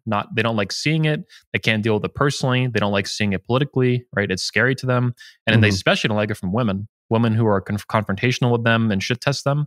That's conflict. A shit test is conflict. And if you don't pass it, her vagina dries up instantly, like putting a blow dryer up to it. Like, just totally fucking. For real though, these guys don't get it. It's like, dude, if you suck with women and you think you can read 1,000 and listen to 1,000 podcasts and you're going to learn the secrets of the red pill and dominate life and women, you're delusional. Like, the reason you suck with women probably is because you're conflict avoidant. That's why I call these guys the beta male police. So the manosphere, the BMP, the beta male police, because they're all fucking beta males and they're all conflict avoidant. Like, if they actually sat down with a psychologist who wasn't an effeminate feminist loser, like a real one, this would be like a real personality part of a real personality profile or characteristic would come out. They can't deal with conflict for whatever reason. Trauma or feminism lied to them, low masculinity, low fear, testosterone. Weakness, for sure, fear, whatever the case is, they just don't like it. And I like conflict. You know, I don't start fights, but if anyone fucks with me, I'm happy to fight back immediately. Like, or as soon as I think it's appropriate strategically, if it's a bigger issue, like in the manosphere. But yeah, conflict is great. And that's all masculine men are not afraid of conflict.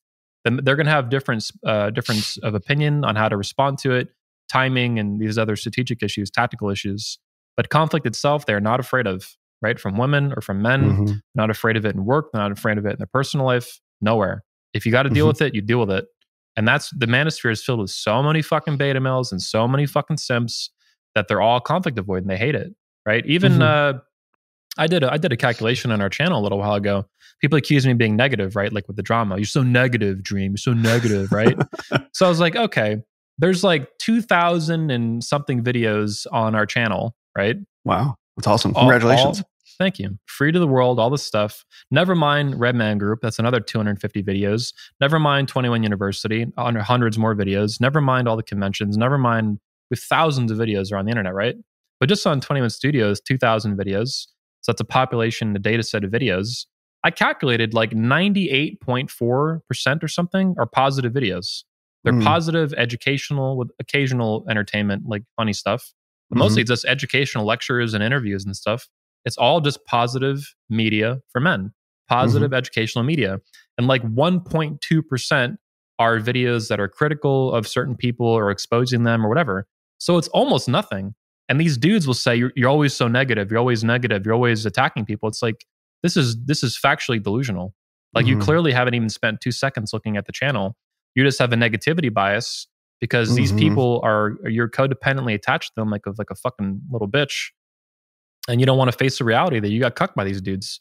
Like I told these guys with the Sharp Mama, they got cucked by this nasty fat woman, you know, using Patreon as Donovan Sharp as a front, like a beard, because she's too fat and disgusting and old to have OnlyFans.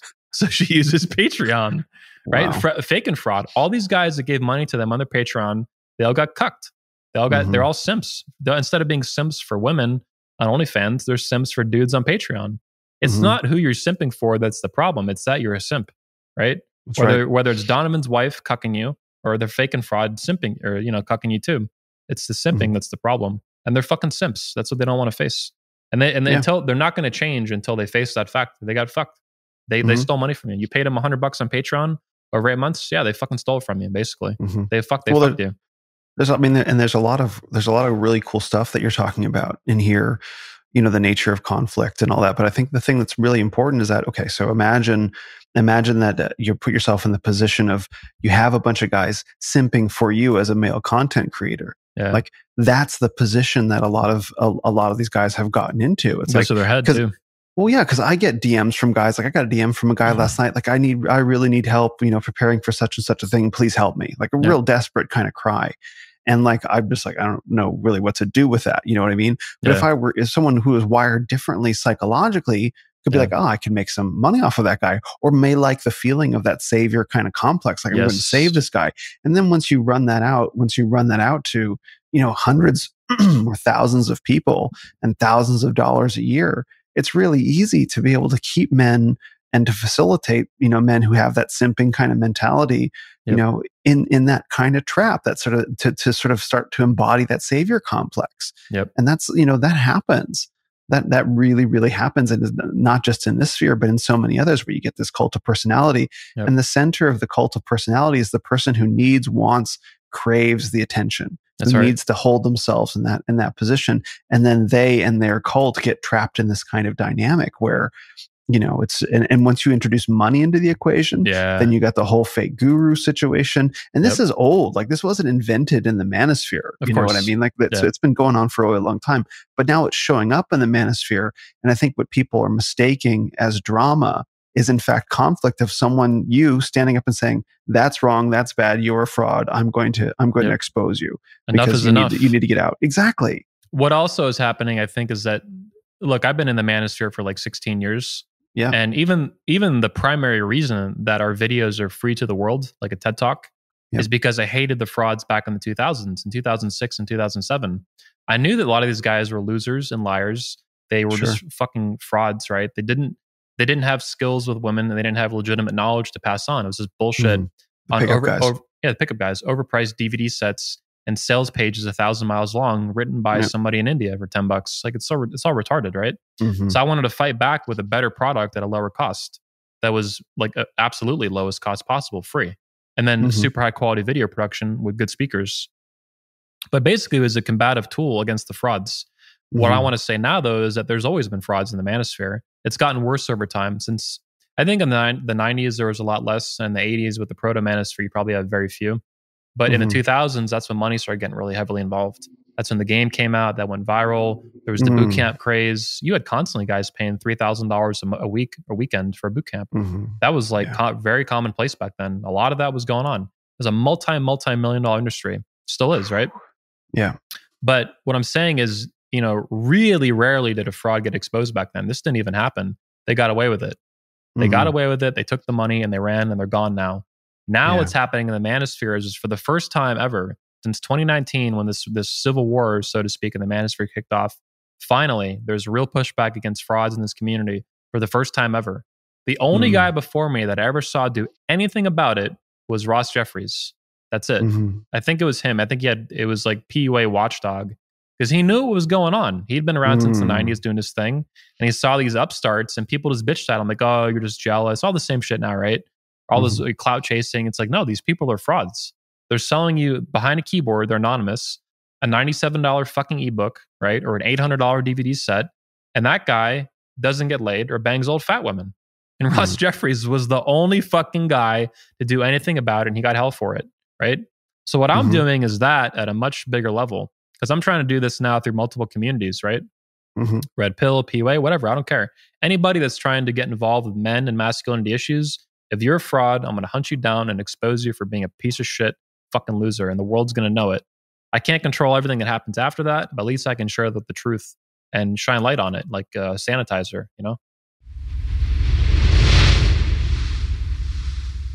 Hi, everyone. I hope you're enjoying my interview with President Dream as much as I am. It should go without saying that to participate in 21 is a huge honor, which is why, once again, at the end of October in Orlando, Florida, I'll be speaking at the 21 Convention, the world's premier event for men and masculinity. As you've heard, the 21 Convention has evolved the past couple years. The conference has expanded into the Patriarchs event, especially for husbands and fathers, as well as the 22 Convention for women. This year, I'll be speaking at both the 21 Convention and the 22 Convention. At 21, I'll be talking to men about the power of shame in our lives and how vital it is to triumph over it, including my guidance for how to do just that. I'm thinking of calling my talk The Final Red Pill. And at the 22 convention, I'll be speaking to women about the depths of men's minds and hearts, explaining to them how, in the words of Alison Armstrong, we aren't just hairy versions of women, and why what we're doing across the hall matters. And I'll be joining a huge and expanding list of accomplished speakers, including Ian Smith of Attila's Gym in New Jersey, Jack Donovan, Pastor Michael Foster, Tanner Guzzi, Alexander Cortez, Dr. Sean T. Smith, Elliot Hulse, Socrates, Professor Janice Fiamengo, lawyer Melissa Isaac, YouTuber Jennifer Molesky, plus more than I can even list. In the description, I've provided links to all of the 21 Summit events, or you can visit the21convention.org and enter the code WILLS25 at checkout for 25% off any ticket price, including to the 22 convention. I recommend the VIP tickets, which include 5-night on-site stay in the hotel's lovely rooms, which I've personally seen, front of house reserved seating, and an exclusive VIP-only dinner with the speakers. At 21, you can meet me in person, along with 10 members of my incredible Renaissance of Men team from around the country and even from the UK. Also, all tickets are Bring a Friend free. That's right, if it's the first time your friend has attended any of the conferences, they can come with you free of charge. The 21 convention is the center of the Manosphere, and the Manosphere is the leading edge of 40 years of the Renaissance. What President Dream has created matters, and what we're doing there matters, this year more than ever. I hope to see you there. Click the links in the description for each of the 21 events and enter the code WILLS25 for 25% off any ticket. Prices will be going up very soon, and I only have a limited number of discounts left, so act now to secure the lowest possible price. Thanks so much, and let's get back to the podcast with President Anthony Dream Johnson. Well, this is really incredible because I'm trying to think of another community. I mean, and I'm not a part of every community, but I'm trying to think of another one that might have as much of a vested interest in policing frauds within its ranks, because part of the micro element of being a man is being a man of integrity, of searching out, I guess, fraudulence within yourself, of saying, okay, Yeah. was that a lie? Was that truth? How am I deceiving myself? And all that. So in a man's life, he has to be on a watch for the lies that he's telling himself and others, even little ones, or at least be aware of them. Like, okay, yeah, but that's on the micro level. But I can't think. But it's necessary, of course. So of course, it would make sense that it has to exist on the macro level, on a community wide. Well, here, yeah, you have courts and judges, and you have anti-fraud, false advertising laws and stuff, of course. But here's what I think you're getting at. I think I'd like to know what you think about this. Yeah, because it's based on part of what you said with honor, right? Mm-hmm. Honor is not only a masculine virtue; it is central to masculinity among men, right? If you don't have honor among men, if you're a guy who's proven to be dishonorable, we don't want you in the tribe. Get out. You're dangerous. You can't ever be trusted again. Basically, right? It's super hard to recover that trust, that honor once you fuck it up. So I think, for example, in the fitness industry, that people like AJ Cortez and Jay Vincent that are part of it in the online industry to teach people about working out, honor is not central to fitness. It doesn't work like that, or health, or nutrition, or finance. Like it's not. Fraud goes on in these communities, but honor is not central to the existence of those communities. The Manosphere is for men and by men, and it's been growing for decades. And because it consists basically exclusively of men, I think that's why finally it's reaching a boiling point. Because honor is central to being a man and to masculinity itself. And as I push this community over time, along with my buddies like you and these other guys, in more masculine directions, honor becomes more and more of an issue because it's so foundational to being a man. And that's why this civil war is becoming a bigger thing over the past couple of years. It's not dying down. It's increasing in polarity, right? Along with the rest of culture. I'm sure there's more to it than that, being more polarized. Sure. But anyway, yeah, I think it's why that you don't see it in other communities. It's just not central to what they do. Working out, there's plenty of frauds making money off fat people that get confused by all kinds of false advertising bullshit and manipulation, basically. But in the Manosphere, that goes on, and it's striking at the heart of masculinity. It's fucking it up, and that's why I think it's why it pisses me off, and other guys too. Like, fuck this shit. Like, you're gonna say you help men, and the whole time you're just scamming them. How does stealing money from men by lying to them help them? It doesn't. It directly contradicts the purpose of the Manosphere and the purpose of what these guys claim to do. Whether it's fake and fraud, the fraud father, or the sharp mama, it's all bullshit. hmm That's exactly what I'm getting at. That honor is central to the life of an individual man, so it must be central to the life of this community as well. Okay. And yeah, I mean, and there's no one else that I see out there that's as actively defending the honor of the manosphere as much as you are. Thanks. Right, and that's a Appreciate that. real. It's true, and it's a real. I think there's a real active service in it, because what is the impulse within ourselves that defends our own honor? It says, is that impulse within ourselves, the impulse within myself to defend my own honor can go pretty hard at me at times. And Yeah. I value that aspect of myself that says, like, hey, yeah, no, that wasn't as true as you thought it was. And I go back and fix it. Okay, maybe it was as true as I knew at the time, but I went and thought about it. Something didn't feel right. So I went back and I go and I fix it. And I like that part of me is hard on myself. I like that. It's necessary, because, standing up for one's honor, getting into conflict with another person, or accepting accountability is not a comfortable process. It's never comfortable. That's not the Yep. point. The point is that it's uncomfortable. And so, an individual man and a community needs someone to go hard in favor of honor, because how else are you going to get men? You can't comfort them, wheel them up in an easy chair up to conflict. No, you have to charge into battle. You have to get your energy up to do that. So, it makes a lot of sense why you're doing what you're doing now that we get a chance to talk about it. Thanks, man. I appreciate that. And I want to say too that I don't think it's a job. I like encouraging as many men as possible to stand up and speak the truth, including when it comes to frauds and the manosphere and this and that. Like, I wish Kevin Samuels would speak up more aggressively. I wish Coach Greg would. To Coach Greg's credit, he did go after Richard Cooper, which is really good. And he did a good job. He was big known for that. And he went after Derek Jackson, who was a little bit more distant to the manosphere. Oh, wow. And, he did videos on that, and that's good. I just wish he would do that even more, right? There are certain situations like the fake and fraud that I think he should have spoken up, and he didn't. Kevin Samuels too. He could have, and he didn't. Right. I don't know exactly why. I haven't asked him, and I'm not going to. It's up to him. But anyway, what I do want to say is that regardless of what individuals do, there does need to be someone who takes charge on that. The same way there needs to be guys like Jack Donovan taking charge with what he does with Chess Magazine now at Tanner, and with even just focusing on masculinity itself. It's such a fantastic way, right? There's no one else talking about masculinity on the level and the depth that Jack is, right? Not at all. Yeah, he's really sharp on that issue. Like Tanner is the lead style guy, right? In my view. So each sub tribe of the manosphere has its focus, and each individual needs to find their own role, that's true to who they are and their soul and their future, right? What they really want to do in life. And for me, this is where I find myself, right? I realized that no one was trying to lead the manosphere officially, and I was like, fuck it, I'll do it. Finders keepers, get out of my way. Lead follower, get the fuck out of the way. Yeah, also, there's a really serious fraud problem that's been going on for decades, and I'm sick of it. I've been around too fucking long. I've seen too fucking much of it. Not enough gets done about it, and ain't no one else doing shit about it, so I'll fucking do it.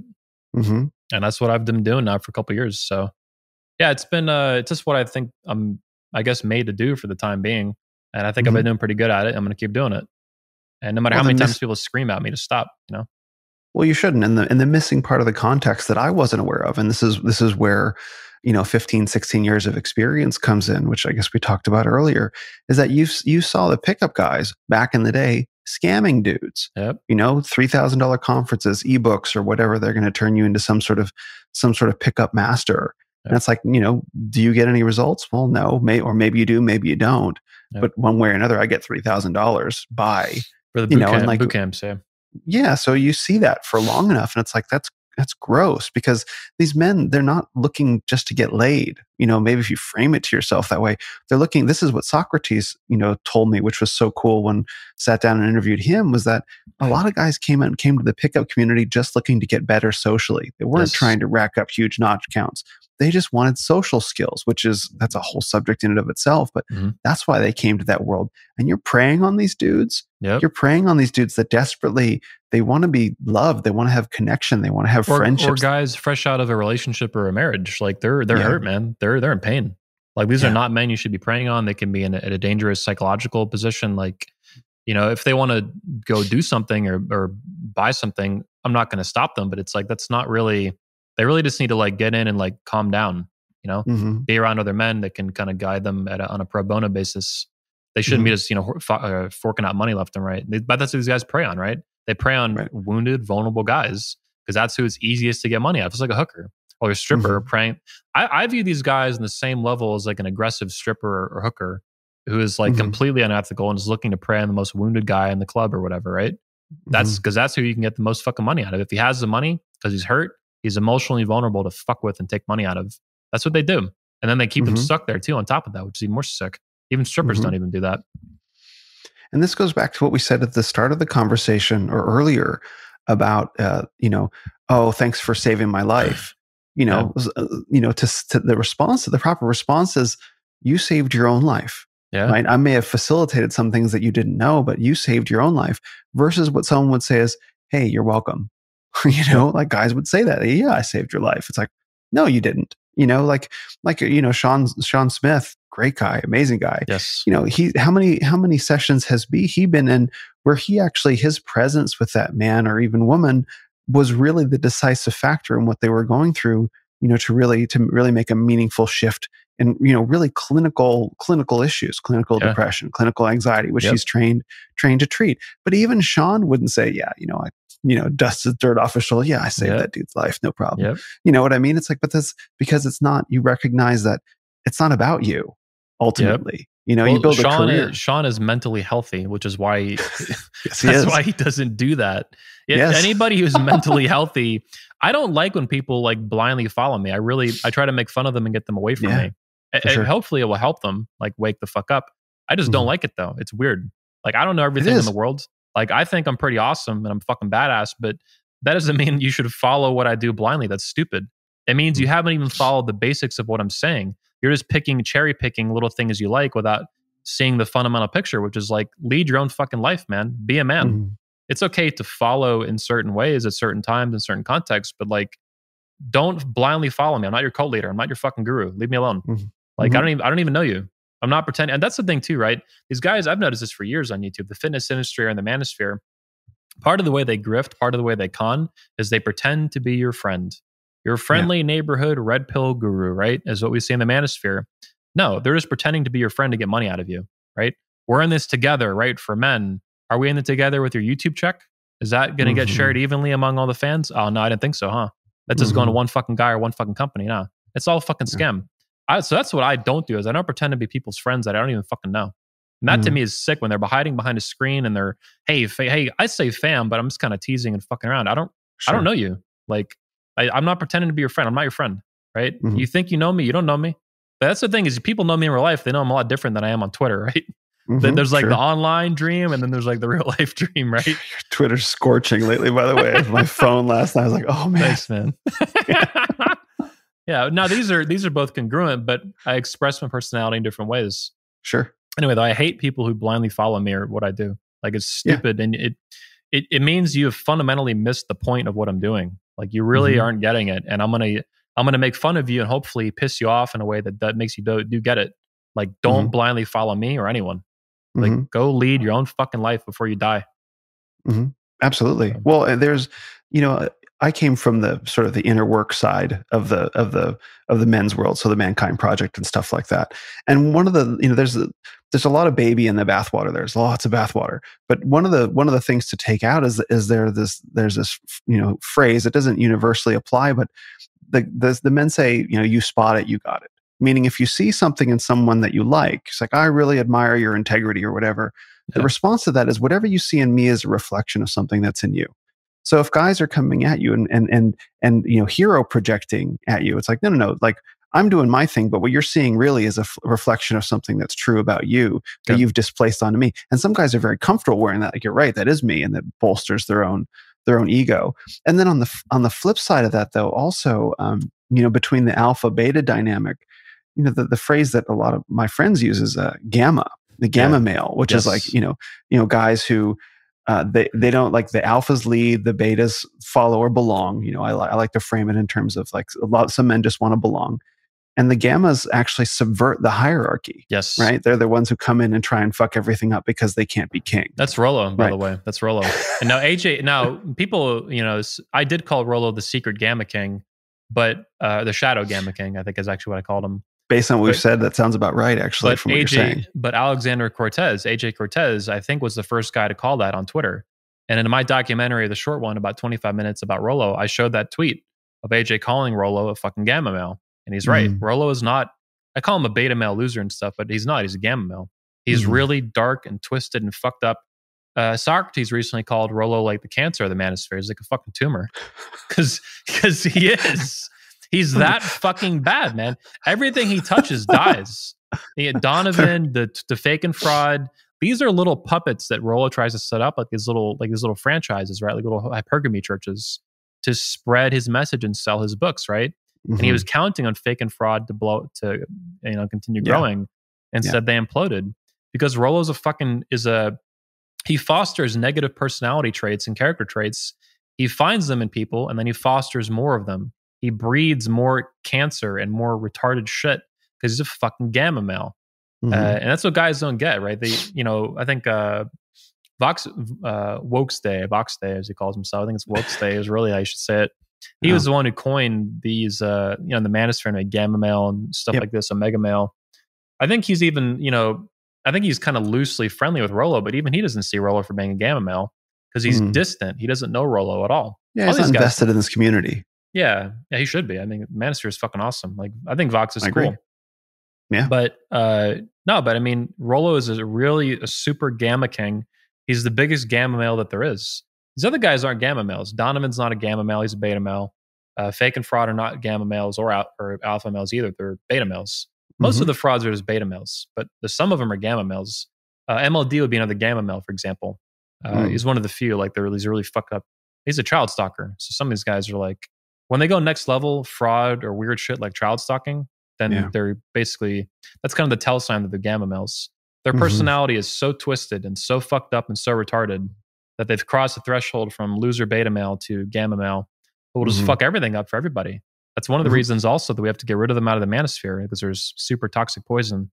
I guess fake and fraud are such frauds that, they're pushing that boundary too in a different way. But I still don't think they're gamma males, they're beta males. Oh, for sure. Well, I mean, once you start sending, DMs to women, asking for sex to come on the podcast and stuff like that, like that's just exactly, that's not going to work. And you have to be, as an individual man, ruthless with your own pursuit of personal honor and sort of, purge the gamma aspects of yourself or the shadow aspects of yourself that are trying to take you down from the pursuit of your own mission. Like this is the macro and the micro. They're the same thing, and that's actually really cool. Something I hadn't really thought about before. That as a community of men, we need to behave as if we're kind of one man in different ways. And that's one of the things that you put out a bunch of flyers for 21 convention a couple days ago, and there was one with Ajax and Jay Vincent and Ian Smith, on one, and then you had another with Elliot Hulse and Steve the Dean and stuff like that, and then you had one with of me with which was really cool with Dr. Robert Glover and Sean Smith and Ken Curry, and it was really cool to line them up next to each other and to be like, these are the different expressions of masculinity that exist within a single man, and that also now exists within this community, and that now exists within 21, because what you started was originally much more pickup focused. I mean, obviously 15, 16 years ago, it was a much smaller conference, but now it's diversified, and there's a whole patriarchs thing. I still want to, so this is a common, in my opinion, misconception about Under 21 convention. There is some truth to what you're saying, that it started as a pickup conference, but that's not the whole story. It was even from the beginning. I guess what I'll say is this: the fact that it has spawned into this very comprehensive convention and kind of media empire for men, Red Man Group, 21 Studios, 21 Convention, Patriarch Convention, 22 Convention, Make Women Great Again, all this stuff, right? That is, to me, and I think Socrates would agree, is one of the few guys who witnessed it from day one, pre-announcement, before I even announced it to the public. That's how long Socrates has been watching it, right? That's so great. It was, even back then, it was a self-improvement event and focus for young men. And back then, even the first event, 2007, we had a whole speech on, it was basically called Men's Style and Fitness. And it was the same idea as Jay Vincent is preaching now. That's the guy that led me to Dr. Doug McGuff and Drew Bay and Jay Vincent and all these guys. That started in 2007. So even back then, there was a speech on fitness and style for men, which in my view for sure. And I saw the recordings and all that. He never went into public speaking more extensively, so we took that down a long time ago for his privacy, but it's still there. And anyone who attended remembers that too. So that to me is an example physically, a factual basis of like, even from day one, it was mostly talks on pickup, but then also some style and fitness. And the reason you had a diversity of speakers and content was because the foundation was self-improvement. It wasn't the pickup was That's just awesome. the pickup was just the expression at the time. But and so this is also why I was able to quickly in 2009, only a couple years later, transition it into an event for young men to all men. And then it's just been getting bigger and broader ever since then, because eventually it became international in 2010, went to Europe, then later Australia, then later it became for fathers as well in 2019, and for women in 2020. Now we do 3 events at the same time within the same summit. So what I'm saying is there is some truth to the pickup understanding that the public has of it as a foundation, but behind that has always been a self-improvement focus. And that is why it was never limited to pickup. And that's why guys back even in 2009, when I brought in fitness speakers more extensively, that's when it was more known that there was fitness speakers speaking. And a lot of the PUAs back then were very angry about this. I still have the old emails. They were screaming at me every email that I was betraying the PUA community because it was not, they assumed it was exclusively PUA focused. And I'm like, no. Even in 2007, we had one who wasn't. And I think it's cool to have, personal trainers who have nothing to do with PUA stuff. Because the fitness guy we had in 2007, he had some involvement in the local pickup layer. So he was still like from that community, but the speech had nothing to do with pickup. But in 2009, we had speakers then from fitness and stuff that had nothing to do with PUA community. And that's when the guys are realizing that I was making the conference about like masculinity and men, not just PUA stuff. And it was official. It wasn't just like a sideshow in 2007. Now it's like, I'm officially doing this. And to me, it makes perfect sense. And so in my mind, it's always been a self-improvement event, not a PUA conference. And that's why no matter what element of masculinity I want to focus on, whether it's fitness or health or wealth or self-defense or marriage or family or whatever, it all fits into the same fundamental picture that's been going since I was 17 years old. And maybe that's hard for people to believe, but that's how I viewed things back then. I was always philosophically thinking about it like extensively on a wide angle view, panoramically, I call it. The actual, if you see in the background, because you're seeing the video of me, the actual tagline of the 21 convention for a long time was a panorama event for life on earth as a man. Panorama, like a wide angle lens, like a wide angle focus. That's from 2012. Well, you have to put these things together. This always seemed to me, I never participated in the pickup world, but this always to me seemed to be a distinguishing factor between just in terms of time-wise, the difference between the pickup era and the red pill, beginning of the Manosphere era, where, the pickup era was sort of understanding intersexual dynamics, let's say, but then the red pill Manosphere era became like, well, what are you going to do about it? You're not just going to go, use these mental hacks to pick up chicks and get laid. Like, how are you actually going to meaningfully improve your life, knowing what you know now about the world? To the credit too of the real red pill community, I think Rollo basically at some point turned the red pill into the Rollo pill, and he kind of hived off from the much wider red pill community that has existed for a long time. A lot of guys on YouTube don't understand that, but there's a real red pill community of the Manosphere, and it exists even still primarily on Reddit and trp.red.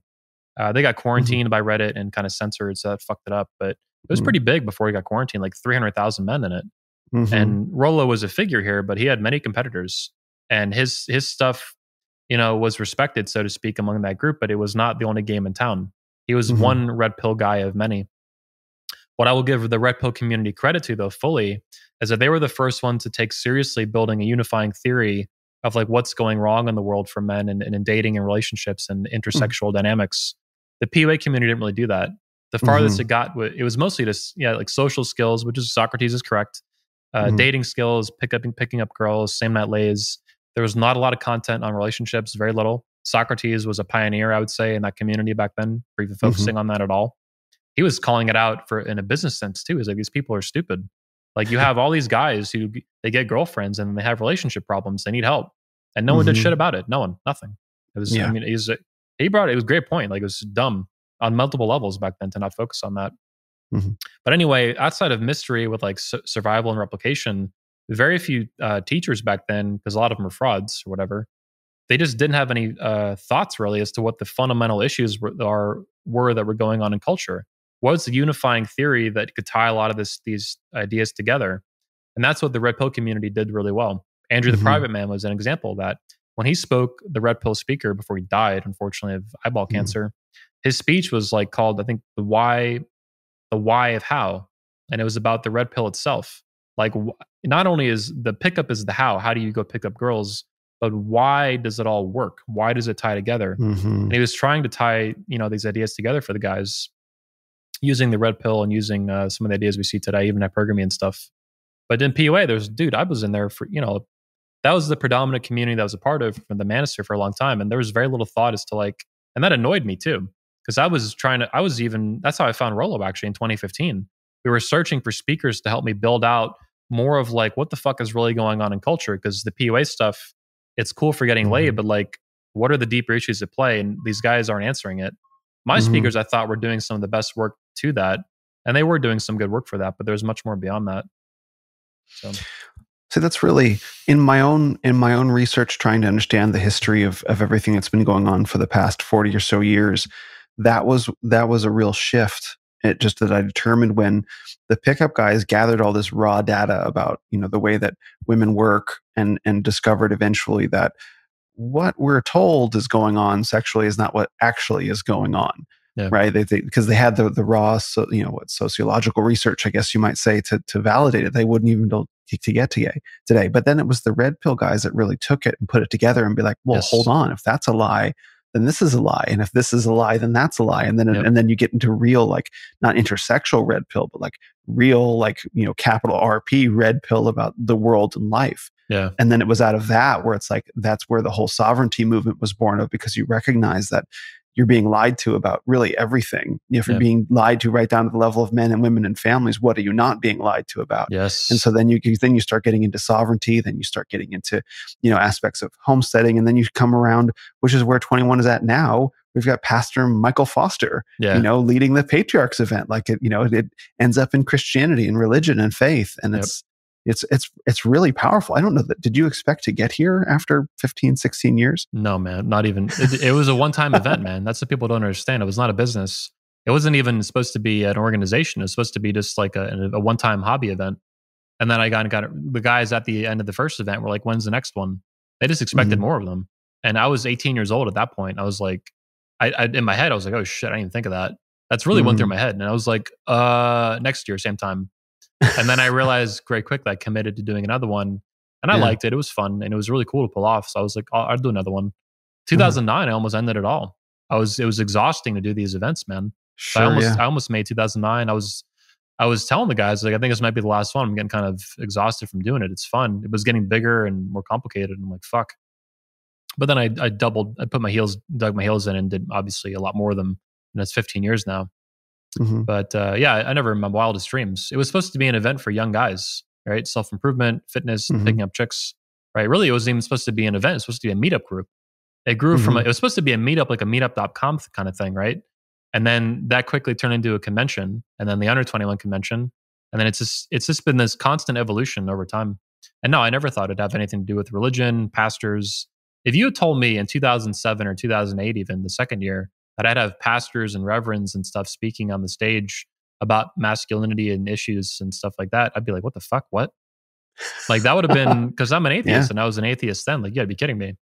And I had no idea where the culture war was going to go at that time in my life. It was still in the 2000s, it was still very tame compared to what we see today. And I was even talking to Suzanne Venker, an anti-feminist author we had speaking at 22 the other day. We first talked on Zoom. And I told her, I was like, look, our conference these days, it deals a lot in cultural issues as well as self-improvement, but it didn't start out that way. It was just self-improvement for young men, and then all men, and then fathers. But as the culture war has heated up, it's gone from just self-improvement to self-improvement and cultural issues as things have gotten increasingly polarized and increasingly chaotic and crazy. Because I find it as necessary and it's the right thing to do. And as it's a matter of honor. Like, this country is falling apart. The culture is falling apart. Masculinity is dying. If it's not already dead in this country, right? It's in terrible shape. Femininity is just as bad, if not worse. The family is falling apart. Our civilization's fucking falling apart at the seams. Someone do something. Like, hello, and not just politically either. Politics is downstream from culture. I believe that firmly. Andrew Breitbart, right? Now they have a reciprocal relationship too, for sure. But if, politically, we can't save this country with just politics. No amount of building walls and Trumps is going to save this country. Like, things are falling apart at a much deeper level. And that's the Manosphere, like I said, is the only thing doing anything about that. And the wider men's movement or whatever. It's anybody related to these issues focusing on talking about real issues and real shit going on and trying to fix them on a personal, non-political basis. If you don't deal with that, we're all fucked. Feminism's a death shot to this country. It's a shot to the world. Yeah, it's going to fuck everything up. Yeah, it's extremely. There's nothing more dangerous to the world right now than, I would say, feminism long term. Short term, we have some more serious shit to deal with, obviously, and we should get into that. But yeah, I mean, I talked to Jack Donovan recently on a podcast interview for the Chess Magazine thing. He's going to get quotes from that, and he put it in the interview, and I appreciated that. I was like, look, man, if we had this amazing, super healthy 1776 revolution tomorrow, not that I'm calling for one, right? Right. What is it? Disclaimer. But let's just hypothesize that one happened. What would really change? Probably not a lot long term. In 20 or 30 years, you'd have a lot of the same issues spring back up because the rot is much deeper, right? Men are not men anymore. Women are not women. Family is dying. The Black community is at 70% single motherhood out of wedlock births. Whites and Hispanics are closing the gap. Like, this is crazy. You can't build a country and a continuous civilization with everybody being raised by the fucking government. You're going to have something bad's going to happen, man. Dollar will collapse, currency will collapse, war will happen. War, genocide and stuff is a regular theme throughout history, man. Now we've lived in a brief period now post World War II where this has not been happening too much. It still does, obviously, but nowhere near the scale that it did. And yeah, masculinity and femininity are central to this. They're the most ancient forces we have in our species. They precede language, they precede fire, they precede the wheel, they precede civilization by a mile, right? And they're dying now. And feminism is at the root of killing those things. Masculinity and femininity and family and the connection between masculinity and femininity. Well, it's as I think about it, I remember from the book Iron John that talks about he takes more of an industrial revolution, was the first strike against masculinity, the removal of sons from the home. And it's not a coincidence that, in fact, there's a Brett McKay, who does the Art of Manliness podcast. He has a book called Muscular Christianity, and he ties the Industrial Revolution to the rise of feminism in the church, because fathers are removed from the home. They were sent off to work in the factories, but the pastors were in the village all day. So they started going around to women, and they started meeting the needs of women because the pastors didn't get a chance to talk to the men. So, the rise of feminism came about from the Industrial Revolution as well, because women could finally work.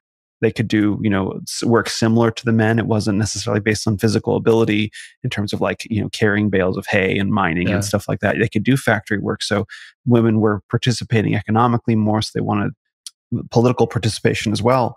So that sort of makes me think we're seeing a lot of that now, where we have, sort of metastasized feminism in terms of the SJW kind of woke mentality, right? We have that's merging with this really hyper intense corporate state. You have the military industrial complex merging with feminism, and that's what we're looking at with this whole COOF nonsense. Is there's the intense hyper technological industrialization that's being carried forward on this wave of social justice warriorism. But that's what happened 150 years ago, where you had industrialization, mechanization, and then you had feminism come at the same time. And it's kind of blowing my mind right now, actually. Yeah, this is a really good, well spoken. I cannot steal your thunder on that. Well spoken. Yeah. Thank you. Wow. I want to add that another thing that Jack Donovan said to me in that recent interview, probably about 3 weeks ago or something like that. He said, speaking on these same issues, he said feminism is probably the biggest thing to ever happen in human history. I mean, and he meant that. And I was like, damn. Because I talk a lot about these issues and I hadn't thought of it that way.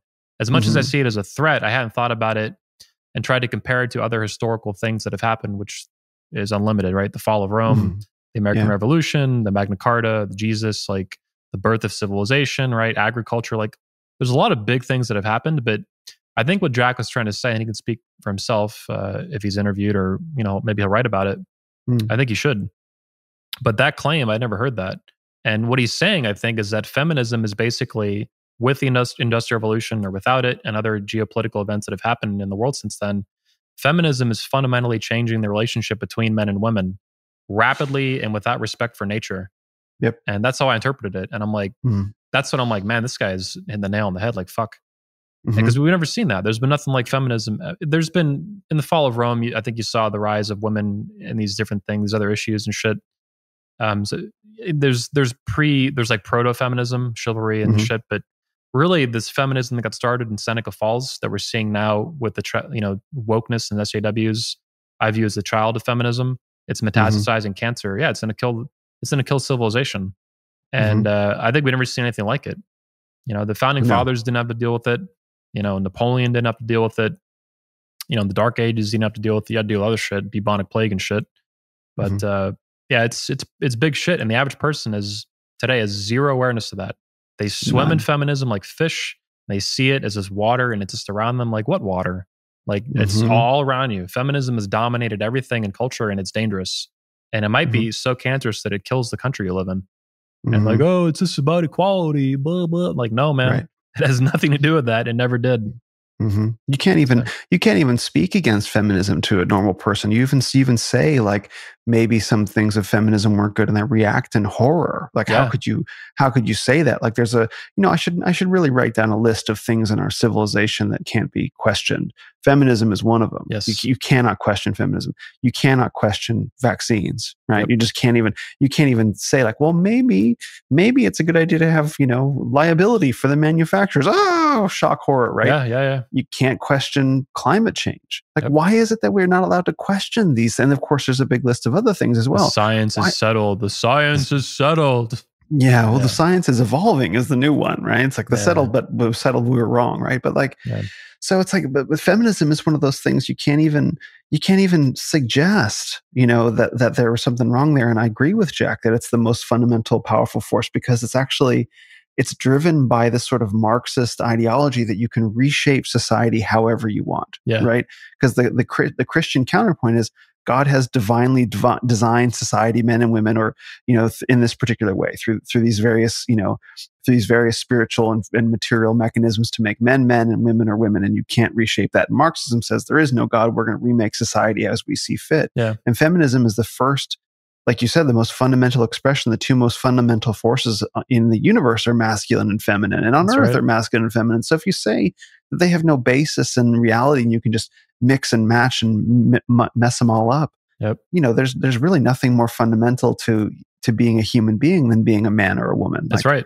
When there's nothing else. There's literally nothing more fundamental, I would say, other than being human. That's it.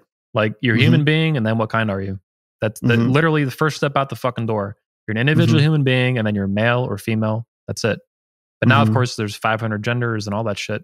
All part of this push to destroy masculinity and femininity and turn us into androgynous, homogenous, robots, basically, that don't have these masculine souls and feminine souls and all the biology and psychology that go along with it. It's the destruction. Our species is sexually dimorphic, and feminism is, like you're saying, I think, a push to completely, aggressively, to the maximum degree, disrespect the fact that we are a sexually dimorphic species.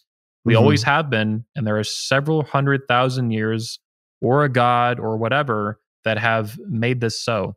And you can't just change it because you feel like it. Because your feelings, or your wishes, or your whims, or whatever, your emotions fucking say that's cool. Reality doesn't give a fuck. God doesn't give a fuck. Pardon me, my French. Ayn Rand would say existence exists, and only existence exists.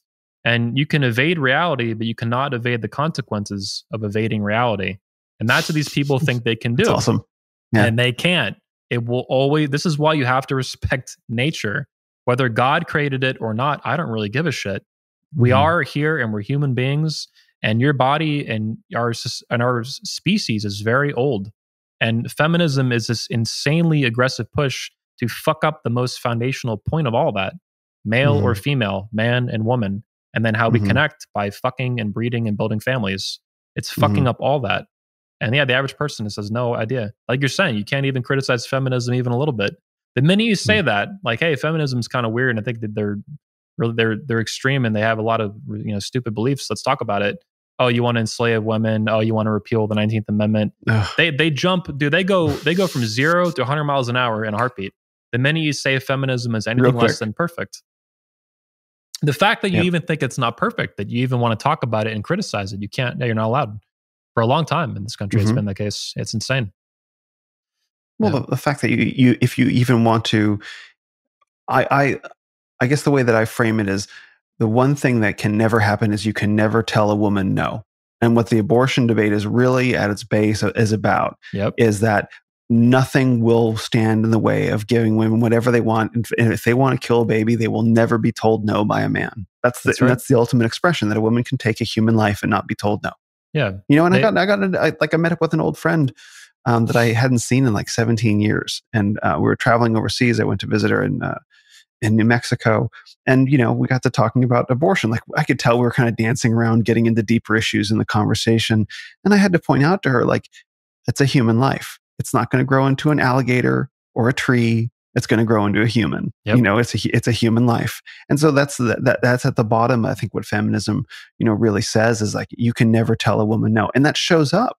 Like, we were talking about it earlier with conflict and dating and pickup artistry and red pill. It's like, okay, can you actually are you a man that's strong enough to tell a woman no, knowing that she has the entire force of culture behind her? Yeah. You know, feminism has elevated women to the status of gods, minor gods, or what do you call them? Lower, lesser gods, lesser deities. Lesser deities. There's all these deity words, descriptors basically. But yeah, they're deities. Yeah. They get to decide whether little babies live or die unilaterally. Mm-hmm. This is not the case, by the way, in Japan and certain other countries that actually they need the consent of the father. Right.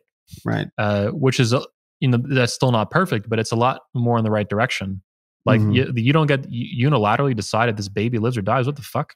Like, we live in that. That's like normal today. And if you think that's wrong, then you're a right wing extremist. Mm-hmm. It's like anything to the right of Pol Pot and Mao is far right extremism today. It's it's part of the propaganda war, but it's just it's totally nuts. Mm-hmm. Yeah, I look at it, you know, in this spirit of a woman never being told no. You know, there's something very masculine. That's the masculine principle, is to draw boundaries. Yes, and the boundary is a no. That's what a boundary is. Is like, you don't come past this point. It's just an outward facing no.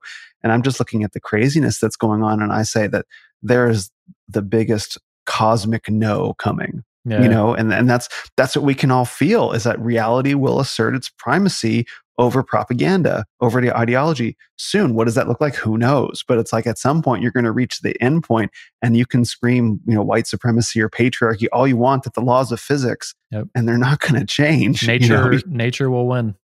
Absolutely. Absolutely. And then we feel that. That's the angst that I think is like, this is so out of balance and it's so wrong, and the scales are so tilted in this very unnatural, almost unhuman direction. How does it get corrected? For sure. It's dangerous. It's legitimately dangerous. It's threatening. And that's why I think Noah Ravoy, one of our speakers, recently said, like, any man with an ounce of testosterone left in the West, in the United States or whatever, your spine is tingling now. You're getting a tingle up your nerves, right? This is going off the rails so hard and so fast. And it's it's endangering the future of your people, of your country. Mm-hmm. Like, people could die, a lot of people, like they did last century, hundreds of millions, right? We're facing that on a bigger scale with a bigger population. Mm-hmm. So it's fucking nuts, man. Yeah. And it will be corrected though. Patriarchy is inevitable and nature will win. While, like, in architecture, for example, Socrates is an architect. They have a saying in architecture world that water will win, which is that's where he gets the nature will win. But he says this a lot. It's the same thing, right? Nature is nature. Existence exists. A is A. And you're not going to beat that. However much you think you can, you can't. If you want to conquer nature, you have to respect nature. Nature to be commanded is to be obeyed. And when you disobey nature and you disrespect it, it's going to punch you back 10 times harder. Mm-hmm. Nature to be commanded is to be obeyed. Where's that from? That's awesome. Ayn Rand was a big fan of it, but I don't think she was the originator. I think she got it from a philosopher named Francis Bacon. If I'm not mistaken. I could be wrong on that. But if you Google it, you'll find it. Yeah, that's spine tingling. Like, I feel that. You know, it's just like, I had a dream a couple nights ago where I was standing in line on some city street. It felt like LA. And I'm standing in line with a bunch of people, and there are these guys in red shirts.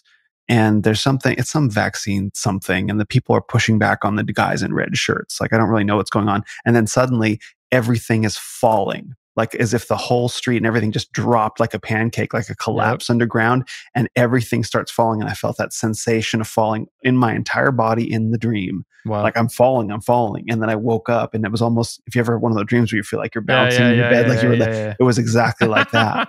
It's like, just out of nowhere, everything just started falling, and I woke up. I'm like, oh, shit. That's not a good dream to have. There have been plenty of Jordan Peterson, I would think, be one, and I'm sure many others in the manosphere said that like femininity is chaos. Femininity is chaos. Elliot Hulse was big on this last year at Patriarch and other speeches he gave. There's been a lot of people in the manosphere who believe this, and they're right. I think that what I want to get at is that like femininity is completely out of control. And women today in America, for example, are completely out of fucking control. I said the other day on my Twitter, women in this country are absolutely out of control. Well, that's a little bit bombastic. I mean it. I mean, look at OnlyFans, look at sugar dating, look at feminism, look at abortion. On every fucking, and it affects men too. So that's a whole other issue, right? Feminism, blue pill lies, and all this bullshit, and courts and politics and policies and all that. But just in terms of like raw behavior, women are fucking out of control in this country. And it's unique for the time period we live in. The founding fathers, American women in the 1700s and 1800s were not like this. Women today in other countries do not act like this. It's uniquely American and to a major extent, other Western women, Canada, Australia, Britain, whatever, they're just completely unhinged. Like, and they have just, like you're saying, they don't know how to take no for an answer, right? They just think they can do whatever they want indefinitely with no consequences. Reality doesn't work like that. Like you will get, whether the men do it or nature does it, someone's going to smack you in the face with a big old dick of reality, a big old dose of truth. It's going to crash. Like you think you're invincible. You think you don't need no man. You think, civilization just built itself. The crash is coming, man. The correction is coming one way or another. And I love women a lot, right? I try to help them as best I can with 22 Convention, Make Women Great Again, our speakers, and a lot of energy in my life. And yeah, the women, they're just out of control, man. And feminism is basically the cancerous outgrowth of that. Like super unhinged, just out of control. It's okay that women are chaotic, right? There's probably a good reason for that in our species. They're exciting. And I'm firmly a believer, like, I'm not a complementarian necessarily, but I believe that men and women are compatible. We're complementary to each other in pretty important ways. Parenting is an obvious example of this. Children need both a mother and father.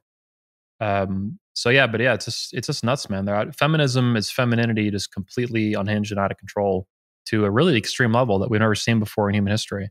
There's no basis in history for feminism, like some huge feminist experiment like this spanning, all these huge nations, billions of people, 100 and something years now. Like, this is nuts, man.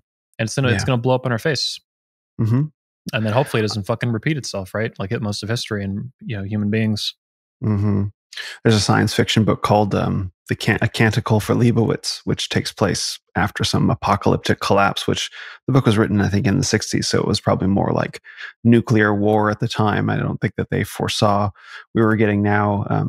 But I think what the feminists would say is that feminism came about as a way to, let's say, check the worst impulses of men. They say that in various ways. Sure. But there's no counter for men to say, like, okay, do men get to check the worst impulses in women? Is there reciprocity? And the answer, of course, is no. You don't get to tell me no. It's like, well, what's your historical basis for that? Oh, well, thousands of years of oppression, all that. Well, let's take that apart. No, you don't get to take that apart. Yeah. Warren Farrell takes that apart. That's right. It's very challenging for people to confront that, like, what you think, what the feminists portray as men or patriarchy is a very, very small number of very elite men. And then there's millions and billions of men throughout history that, have had nothing. They've had no power, right. And this, I did an interview with Warren Farrell where he talks about that, where he was actually in a car with Gloria Steinem. And she was talking about men, this and oppressor, and they were riding in a limousine together, and he and Gloria Steinem. And the limo driver said, I have an anthropology degree, but I couldn't make any money, so now now I drive a limo 60, 70 hours a week to make ends meet. And then so when Warren got out of the car with Gloria Steinem, he's like, well, what about that guy? Like, he's not trying to oppress his family. And Gloria Steinem goes like, oh, that's interesting. And like, just totally brushed it off. Yeah. Didn't even see the man driving the car. Because I think I've said in the Manosphere for a while now, and for whatever reason, I guess I was the first person to say this. For me, it was just, I'm like, this is what the Manosphere believes. And I believe women see three genders. They always have. So I don't mean the 500 gender shit. They see three genders, right? Fundamentally. on like a biological brain level, right? Neurology level, I guess would be the way to say that. They see men, they see women, and they see betas. And basically, if you're not in the top 10 or 20% of men, let's just classify it as a percentage thing. They don't even, that's the Manosphere would say, that's what they would, I think, say to that in general. That You're invisible. They're invisible. Yeah. You don't even exist. Those men are not really meant to them. They're beta males. They're like animals. They're supposed to be used. And I don't view men that way. That's stupid. I say beta male and alpha male. Mostly it's to insult people and to try to put masculinity on a spectrum. Jack Donovan was talking about this today in his newsletter. It was pretty cool, actually. It's a good newsletter, like usual. But I don't, women, hyper simplifying, categorizing men into alpha beta shit for breeding and all these other purposes. I don't give a shit. That's not what should be leading culture. That's stupid. Right. And that's what Gloria Steinem, I think, did, was what you're saying. Yeah. They don't even exist, right? These men who have had no power throughout centuries and thousands of years, who have built civilization, right? Who fought in revolutionary wars and these things to fight for freedom and individual rights. They don't even exist. They don't even matter. It's just narcissism out of control at this point. Solipsism on steroids. And there's no ability for well-meaning men to check it, to tell a woman, no, you're wrong. You're wrong. Because then you're mansplaining. Like the language war is, it's insanely sophisticated. Mansplaining, toxic masculinity, patriarchy, like, and then they've spent, some of the brightest and most devious minds in history that have spent years developing this stuff, launching these, like, I remember, like, I've talked about how I was part of Occupy Wall Street, Occupy San Francisco, right? Oh, wow. I thought what the big banks were doing, the Vampire Squid, Goldman Sachs stuff, was criminal. And I was furious that no one was holding them accountable. So that's what got me involved. Yep. This was in San Francisco, 2011, 2012. I never once heard the word privilege or patriarchy in a year of working for that organization. Never once, right? Suddenly in 2013, someone in a men's group actually told me to check your privilege. And I was like, what the fuck? And I was like, what does that mean? Like, if I could feel the verbal weaponry being thrown at me, it's like it landed like energetically. Yep. And so, like, these are verbal weapons, rhetorical weapons that are being used. Words are the most powerful weapons in the world. It's not the guy who pushes the nuke button or pulls the trigger. It's the guy who gives the command. Whether it's a leader of a country, a president or whatever, or it's a commander in the military or another politician giving orders, it's words. It's words coming out of when Donald Trump dropped a Moab bomb on Afghanistan a couple of years ago. He didn't physically go push a button or fly a plane and do it. It's his words. And not only in politics and in government and stuff, but in culture, it's words, man. If they can control the words, they can control the way people think. They can control the way people think. They can control them physically, the way they behave and the way they act and the choices they make. It's like in the Manosphere, right? These guys who manipulate and defraud and scam all this shit, what do? They get in your head and they manipulate you and they lie to you. What is the end goal? It can be a little bit varied depending on feeding their God complexes and shit, but on a very simplistic level, it's for money. In most guys' case, it's just money. So they want to physically control, they want to control the way you think so they can control your brain, to control your fucking hand and your fucking fingers, to go in your fucking wallet and take out your fucking credit card and get money out of you over a long period of time as much as possible. It is about physically manipulating what your fucking fingers do at the end of the day. That's what these frauds are after. That's what they're doing with the language too. It's the same fucking thing. They want to control the weapons and the verbiage and all that shit to control thinking, to control behavior, to basically enslave people. Like this is what sheep are to slaves. It's a modern slave basically, like a serf. And if you can't think for yourself because you can't speak, they control you. They control the culture. That's how they dictate. They can manipulate voting patterns and all kinds of shit. Yeah, it's sick. What were modern slaves? What they were male slaves? They were castrated, right? And then they were denied the ability to read, right? They couldn't read and they were castrated. And I think we see that today with, short attention span theater, social media, Netflix, and all that stuff. I mean, you've got a shelf full of books beside you, and I've got a shelf full of books beside me. And I think it's hard to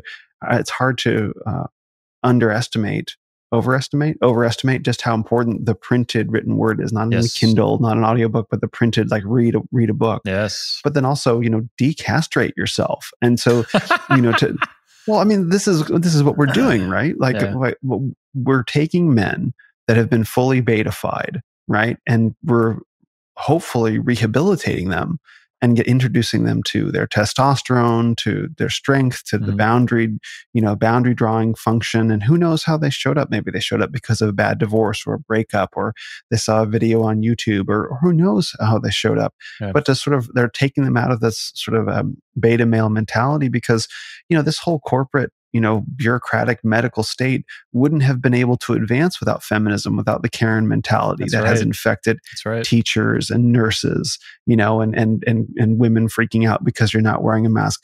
But right behind them are legions of beta males that can't tell the women no. That's right.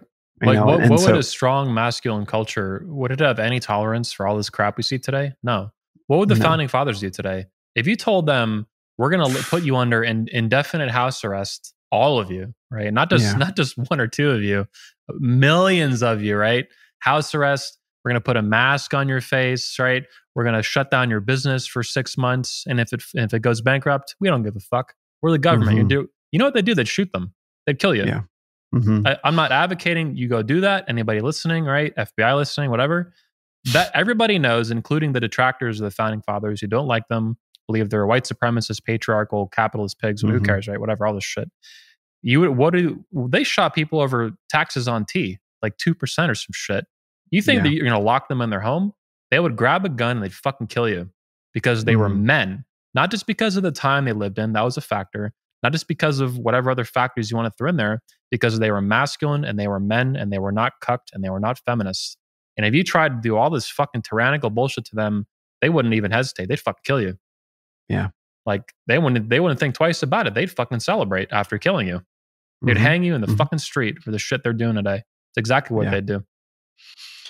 When I met with Elliot Hulse in Florida, I talked to him about this, because he's become very avowedly Christian. So have I. And so I was sort of playing devil's advocate with him. And I was saying, well, a lot of people paint Christianity as this sort of slave morality where you're supposed to sacrifice and allow yourself to be obliterated. And that's very Christ-like. And maybe that's Nietzsche's position in some ways, but that's also the way that, Christianity has kind of become in some ways, but that's sort of the way that it's painted. And he had a really great response to that. He said, the way that we're called to be like Christ is not to allow ourselves to be killed, not physically in body, but to give of ourselves, sacrifice ourselves in speaking truth. That's how we're called to be like Christ, is to speak up and to use the word weapons, like we said, and you will be quote unquote crucified for that. That's pretty cool. I can get behind that. That's fucking cool. That's fucking dope. Yep. It's great. Yeah. It blew me away. Like I was sitting there like, I actually literally said like, I'm going to need a minute with that. Like that was really, really great. And that's what's going on is we're way behind in this arms race, this verbal arms race, rhetorical weapons arms race, trying to catch up on like deconstructing, where did toxic masculinity come from? That came out of nowhere. And then it was everywhere. You know what I mean? And so we're way behind in that arms race, but the only response is really to speak truth, because we don't have available to us the idea of going, find the founding fathers approach. Like, I don't know that would. I don't. I'm not saying we need to go. No, I know. Yeah. That's but that's what do we have available? We have our words, right? And so that's a masculine thing, is to stand up and engage in the battle for men with your words. Right. And so we come all the way back around to everything we've been talking about. Well, because the words represent something. They represent individuals. They represent businesses. They represent movements. They represent ideas. They represent souls, they represent character, they represent reputations. So the words carry a lot, right? On that note, I wanted to mention too, though, or at least train of thought here.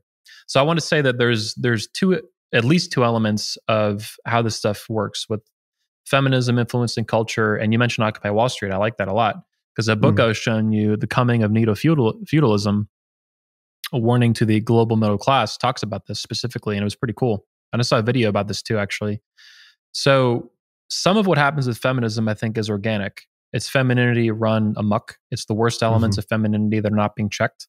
And men have masculinity has some dark elements too, like rape. And we have laws that stop that, and that's good. Femininity has dark elements too. Feminism is huge, like this giant soup of that shit.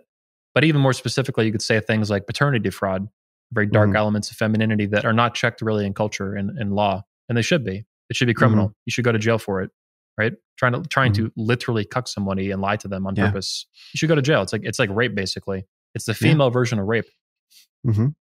Now, what I want to say though is that some of feminism is organic, and so, like it's just shit running out of control. Even China now is, for example, they're doing a lot to combat basically feminism influencing their culture because they see it as dangerous. They have programs to make little boys more masculine because they're worried about for the military and stuff there. And they're probably, that's why people say feminism is a child of communism. I'm like, I get that. And I think that's true, but it's also become its own beast. It's its own thing that's turning even on communist countries. And a couple days ago, they fired like all these effeminate, for the state-run media in China or whatever, they fired all these effeminate beta males from it. They fired them. It was this big thing on Twitter and in the news and shit because they see feminism demasculating, cucking these fucking men, and it's dangerous, right? The Muslims see it in America. They're not stupid. They watch. They know. Yeah. What I'm saying is that some of it's organic, some of it's artificial. Now, what I mean is, for example, Occupy Wall Street, they're, the banks, these are run by these sociopaths, these banks, right? These are fucking losers. Yeah, they're sure. moochers off the government too. They use the government to get bailouts and all this crap. They're scumbags. They all deserve to be rot in prison, all these fucking losers, right? Or worse. I agree. Now, if you notice though, right after Occupy Wall Street was a big thing and all this heat was against these big banks and all this shit, right? All these traders, right? All of a sudden, if you look on Google and shit back then, you saw all these upticks for racism. And then eventually you got male privilege. Check your male privilege, bro. Check your white privilege. Check your masculinity, bro. So some of this, especially the racial stuff, I think a lot of it is from basically Occupy Wall Street because they wanted to divert attention away from, where's Occupy people today, right? Right. They're not bitching at the banks. They're bitching at the patriarchy and Donald Trump and MAGA and anything they get their hands on, right? So it's a divide and conquer thing, like many have talked about, but it's on purpose because racism, this artificial, the BLM stuff, it's a huge diversion tactic to focus all the attention away from Amazon, big tech, big media, big banks, all this shit. Those people are the enemies. These are the elites. These are the oligarchs that actually run the fucking country. So they want to divert all the attention to like toxic masculinity is the real enemy of the people, and the white supremacist patriarchy. White supremacism is the greatest threat to America, right? That's what they say in the White House now. This is insane. Like it's crazy. It's totally fucking delusional, but it works, and a lot of sheep fucking lap that shit up. They're just dumber than shit. I think about white supremacy as like it's a way to portray. It's a way to take godly divine order or natural law, let's just call it natural law, and say that natural law is somehow tied to the greatest sin of humanity, which is racism, right? Like racism was made into like the one thing that you cannot be. You can be a pedophile. It's okay to be Jeffrey Epstein, but Jeffrey Epstein wasn't a racist. Yeah. You know what I mean? Like that's that in the hierarchy of values, right? So to take natural law and to ascribe a racial charge to natural law, that's what white supremacy is. Well, it's a way to demonize an entire race of people too, or entire class of people. I mean, it's really bad shit, dude. Like look at South Africa. South Africa is an example of that too. It's really ugly. It's really ugly, and the shame that comes along with that, and it's understandable. Like I was saying earlier that. How does a man find the strength to say no to a woman in his life? Just one, knowing that she has the entire force of culture behind her. So you're in your home with your wife or your girlfriend, and she has feminist ideology, right? And maybe you're starting to wake up. Maybe you're starting to get a little bit red-pilled. Maybe you've read The Rational Male. Maybe you watched some 21 Talks. Who knows? Maybe you've read The Way of Men. 1,000 different things, and you're starting to feel yourself wake up a little bit. And then you wake up in the morning next to your girlfriend, who's heavily feminized, and you try to institute just a little bit of order in your house, just try to push back a little bit on the boundaries. Yep. And then how do you find as a man in that moment alone with your girlfriend or your wife or whatever, to say no, knowing your girlfriend has what she feels to be the entire weight of culture behind her to just run you over. Yeah. And that's the position that so many men are in, is like that. They don't have the strength to, and I almost don't blame them. Because I was in that place too. And, thank God I ended the relationship because I knew that there was no way that it was going to be fulfilling to me. Yeah. But there are so many men that are, husbands, fathers even, who are in that place where it's like, how do I begin pushing back within the walls of my own home? Yeah. And that's what's really starting to happen now is, husbands and wives begin dividing along the jab issue and stuff like that. And that's... Yeah, that even happened with Trump back in the day, right? I'm divorcing my husband because he voted for Donald Trump. And you saw that shit in the news sometimes. Oh, for sure. Some of that was played up just for propaganda purposes, but I'm sure a lot of it was real too. I mean, that a lot of it came down to that, just a couple years ago. And now with the jab, I have no doubt.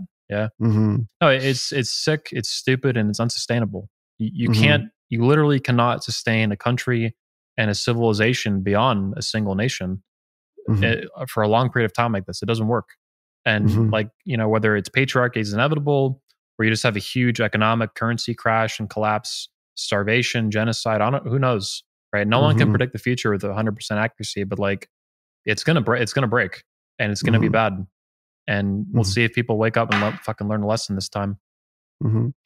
Well, since you talk about patriarchy is inevitable, I want to make sure to set aside some time to talk about the conference coming up in October, because all these things are tied to what you're doing. Maybe not, you didn't, obviously you couldn't have known when you set out, 15 years ago with the first one, that it would become this, you said it was a panorama event for life on earth for men or something like that, panorama event.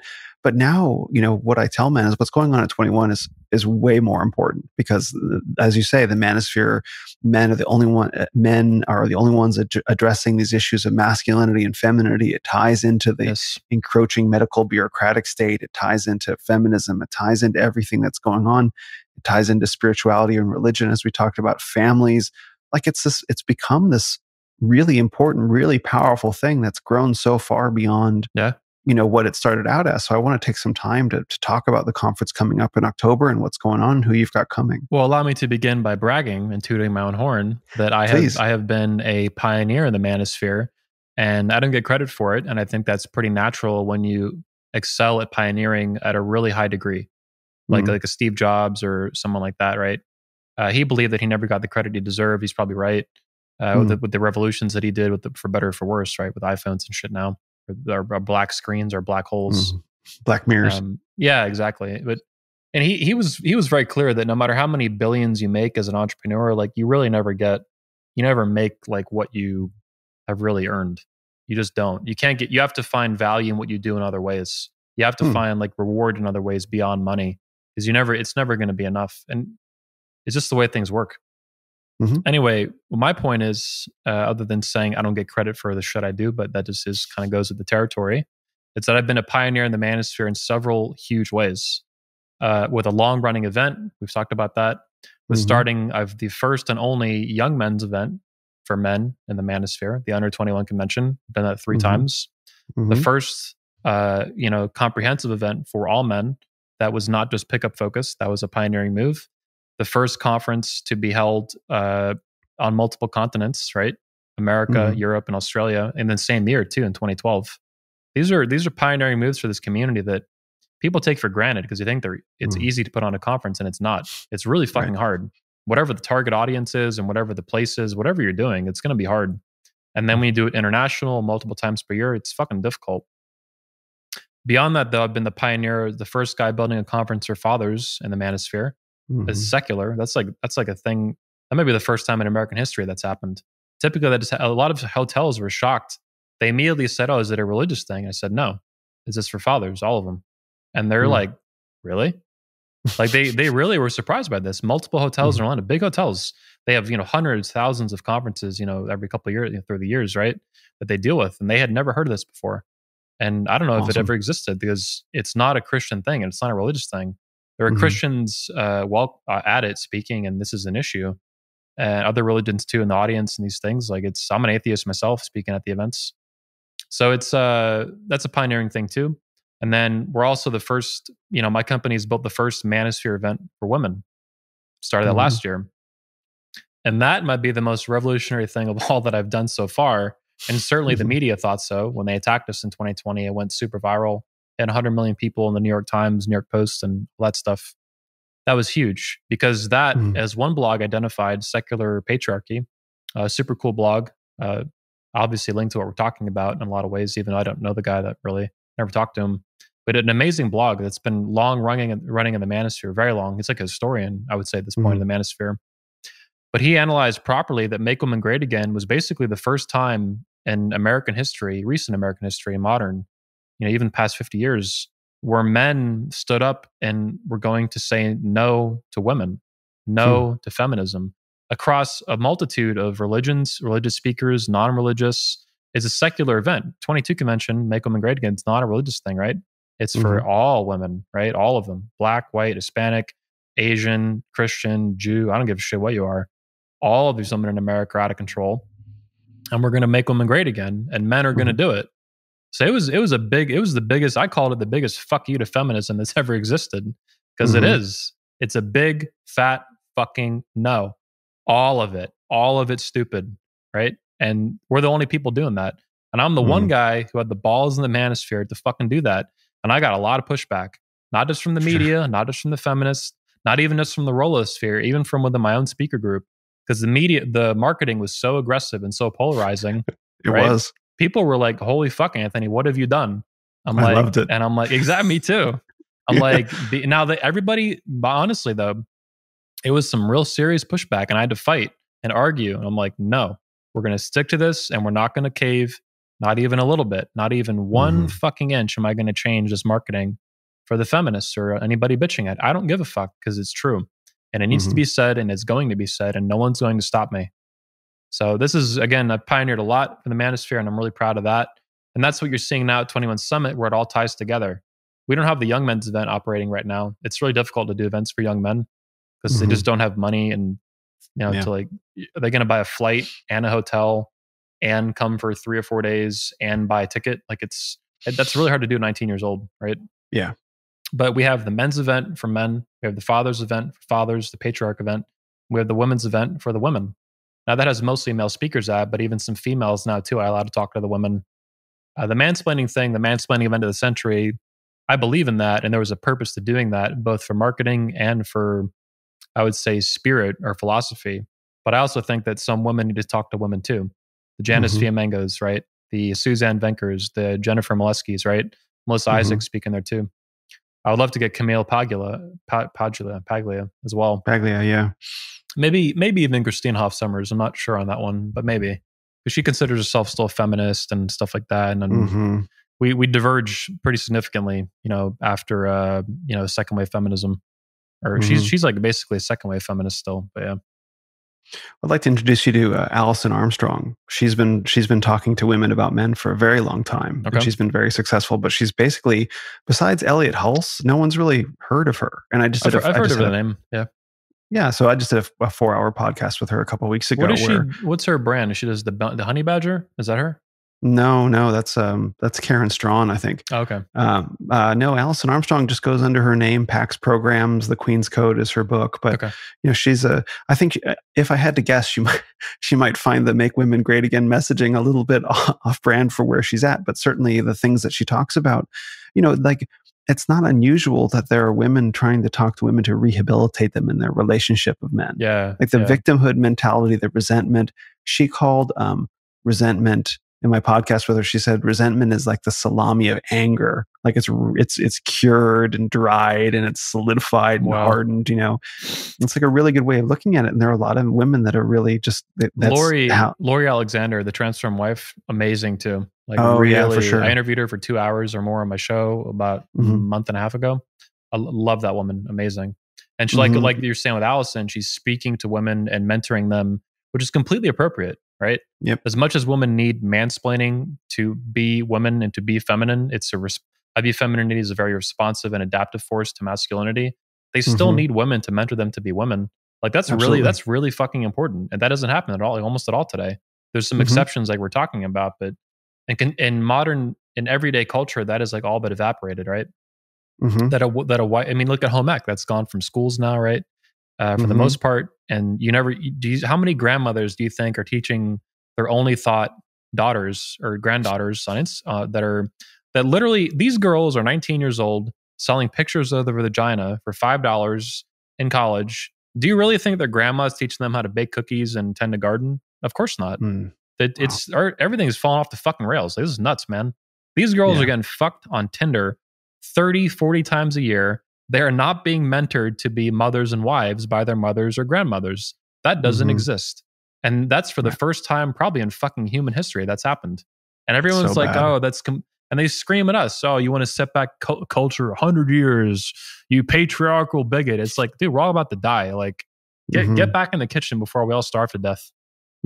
Handmaid's Tale, right? As soon as the second something happens, like, oh, let's just trot out the Handmaid's Tale, imagery, and the Harry Potter imagery, and it's just like, look at actual reality. You know what I mean? Like, no one wants to go back to no one wants to create that for the first place. And if that's your projection of what men are, what's so funny is they're walking backwards into that exact same totalitarian mentality. That's right. It's like they're pushing this anti-totalitarian, sort of message, and then standing right behind them is totalitarianism. It's projection. Thanks very much.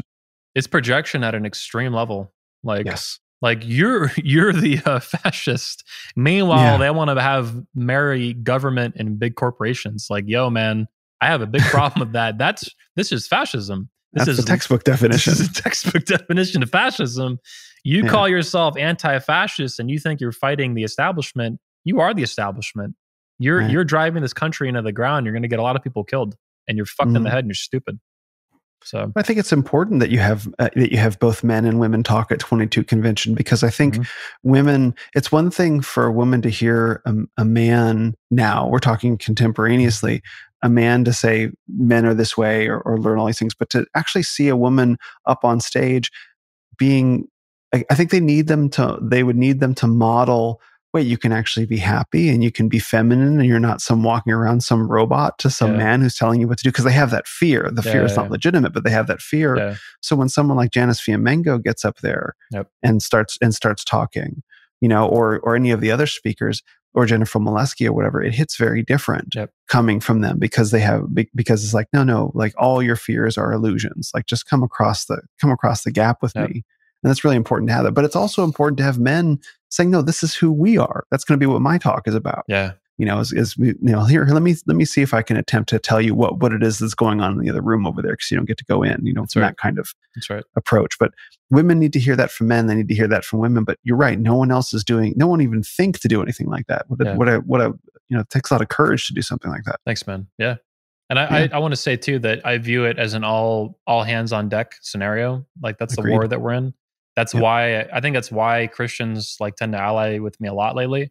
Like, I think a lot of history, I'm considered like a heretic and stuff, right? Because I'm an atheist, whatever. Like, when my aunt figured out that I was an atheist, man, she's a hardcore Catholic. Her sister's a nun. I mean, I'll never forget the look on her face. She reviled.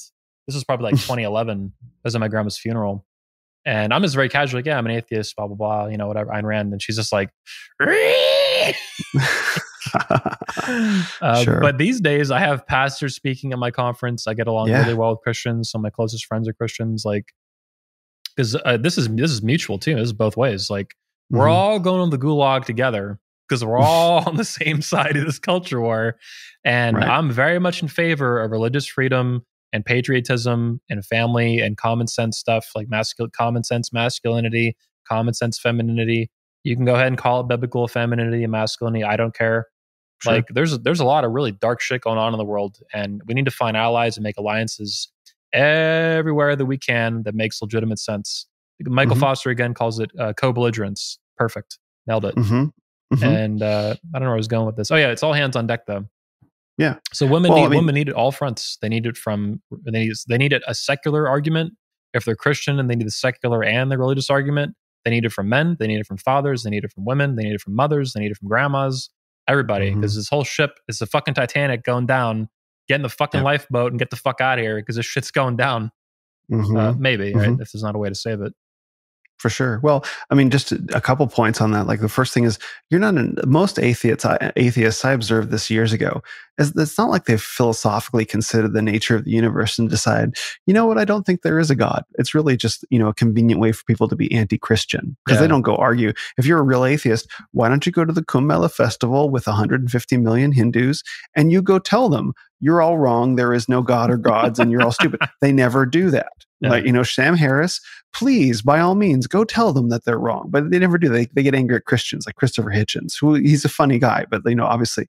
But you're a philosophical atheist in that you found a philosophy that works for you, and you're not on the warpath against Christianity. No, so naturally, you're exactly. So it's a very different kind of atheism. You're objectivism, technically. Yeah, that's right. I just say atheist because people don't know what the fuck objectivism is. They're like, what? Yeah, that's true.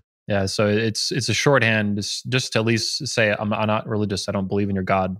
You believe in your God, cool. I don't really care. Just leave me alone. We'll probably get along fine. Maybe we should be buddies and fight the culture war together. Exactly. Well, because it is that all hands on deck situation, like you said. Yeah, it's bad. It's real bad. A lot of objectivists, the good ones anyway, there's a division even in objectivism, which is like, oh God, it's just as fucked as every other community, man. Like politics and Republicans, and it's a big division, right? Yeah, because a lot of them they swing hard left or hard right. Ayn Rand was a hard right, so to speak, woman. She was like founding fathers are the heroes of civilization. She loved the founding fathers with a deep, deep passion, more than anyone else in history, with the possible exception of Aristotle. That's it. Founding fathers, all of them, right? Loved them. And but a lot of objectivists today, we call them a leftivist because they're like fucking socialists, which is fucking crazy. Ayn Rand her political beliefs were essentially live free or die, absolute individual rights, automatic weapons, absolute free speech, all of it. Right. And these fucking people are like basically like some of them supported Biden. It's crazy. Like Leonard Peikoff, her intellectual and legal heir who controls her entire estate. He heard the former president of the Ayn Rand Institute say this like a year ago during the election. He said, you're one of our old speakers, Yaron Brook. He said, if you voted for Trump, you're crazy if you're an objectivist. Leonard Peikoff came down like the hand of God. He was like, absolutely stupid. Vote for Trump. Like he couldn't believe Yaron said this. Wow. And these are big. Yaron Brook is a huge popular objectivist, man. I know that name. He was the president of the Ayn Rand Institute for like 15 years. He spoke at our conference twice. I couldn't believe it. And 10 years ago, they wouldn't have said that, but the culture war has polarized it like everything else, even objectivism, which is like, if you understand the philosophy, it's really fucking ridiculous, right? It's like it's like the equivalent of like an leftivist is the equivalent of like a feminist Mormon or a feminist like Muslim. Like it's just fucking delusional. Like it doesn't make any sense. Like you clearly have no respect for the founding documents and actual practice. Michael Foster talks about that again. You have honest feminists who say Christianity is completely patriarchal and incompatible with feminism. And then you have, because they're hardcore feminists, right? They're like, hey, they're honest anyway. Then you have these Christian feminists that are a bunch of fucking losers and liars. They're manipulators, and they really are the real enemy, right? At least the ones in the open you can fight with and have some honest debates with. These Christian feminists, they're fucking delusional. Your religion, as I understand, it's completely patriarchal. All of it, 100%. Not 99, not 50, 100%. From the God to the Father, all the way down to right fucking now. So yeah, it's just fucking nuts. I don't know where I was going with that, but that's totally fine. Well, we were talking about atheism, and I have my buddy Devin is also he's Muslim, and he calls it the Christlamic solar fate. Sort of like a caliphate. The Christlamic solar fate, like the Christian Islamic solar sphere. You know what I mean? And so he talks about that. So I think that there is, and I say, men who are spiritually facing. Like if you're spiritually facing it all, and I think objectivism, it's not spiritual in the technical sense, but you have a higher philosophy that you ascribe your values to, and I would say that's spiritual in its own way. Let's say, but men who are spiritually facing, I mean, without it being actual spiritual, right? I mean, in objectivism, you have objectivist philosophy. It's now not everything Ayn Rand said is objectivism. People don't understand that. She's the founder of objectivism, the creator. But it is to my knowledge, having a soul is completely consistent with objectivism. Whatever that your consciousness and that soul ends up being, that whatever it is whatever it is. So so in that sense, it is spiritual. And very, it's a real thing. It's very important. Her thing with God is basically in metaphysics, and epistemology, and basically it's a rejection of faith. Subjectivism is like most atheists, like you're saying, they have no idea what the fuck they believe. They're a bunch of assholes, a bunch of liberals and losers and a bunch of frauds. Like I hate Sam Harris is douchebag. I hate Sam Harris for sure. A lot of these, I hate those people, and it sucks that I get associated with them too because I'm an atheist. Like I'm like, oh god, fuck this loser. Because people hear atheists and they think Sam Harris or whoever, and I'm like, no, I don't like these people. They're losers. I don't associate with them at all. Atheism is not a religion. We don't believe the same shit. But anyway, objectivism is a rejection of faith itself as a tool of acquiring knowledge. Got That's it. why God might exist. Okay. This is consistent with objectivism. If God exists, God exists. That's fine. That's whatever. But no one can prove that. And I don't believe there's any evidence that any human beings ever had that can prove the existence of God. Nor is there. You literally cannot. Yeah, and that's why you have faith. You have to have faith in Christianity and other religions and your God. So it's a very technical issue, and that's why I've when I was younger, I was a little more combative, not like Sam Harris and shit, a little more combative with religion and stuff back in about 2010, 2011. But I've massively changed my stance on that, and I was wrong.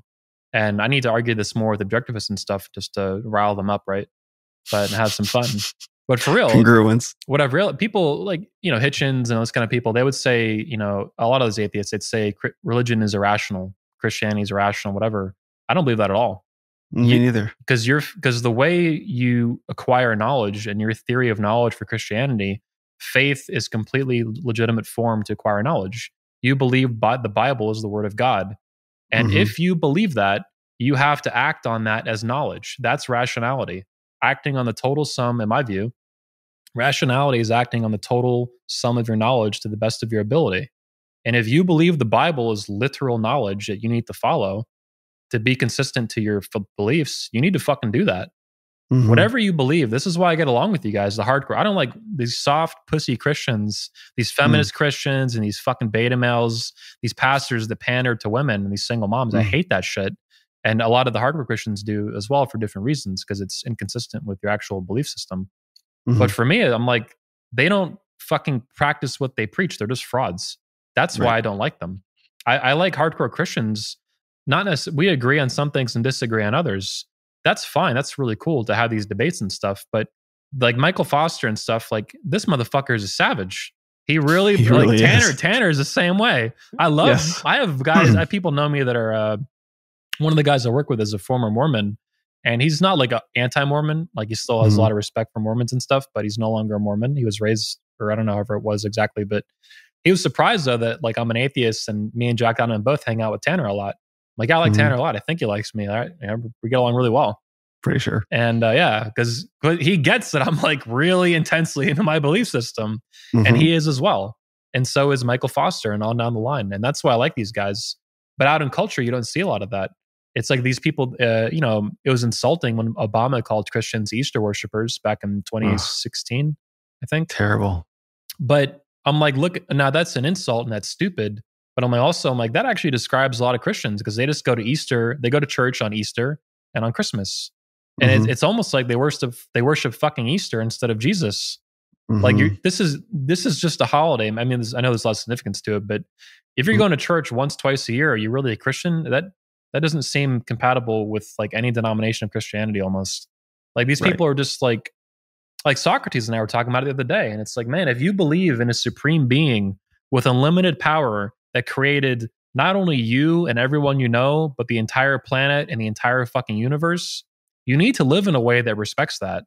And that means being very, very devoted to the maximum degree of your ability to those beliefs. Whatever your denomination, Mormon, Orthodox, whatever, man, Catholic, like live that shit. That to me is also part of being a man. And I think that's also, again, why even Jack Donovan gets along with Tanner. Jack's gay or bi or whatever.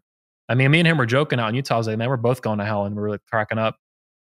And in the Mormon faith, right? We're definitely like both going to burn for different reasons. I'm an atheist, he's gay. And I'm like, yeah, but we don't believe that though. So it doesn't matter to us. We went for a hike with Tanner and got along more than just fine, good conversation. And rant. Well, it's great because this is what it means to be spiritually facing, to have values, right?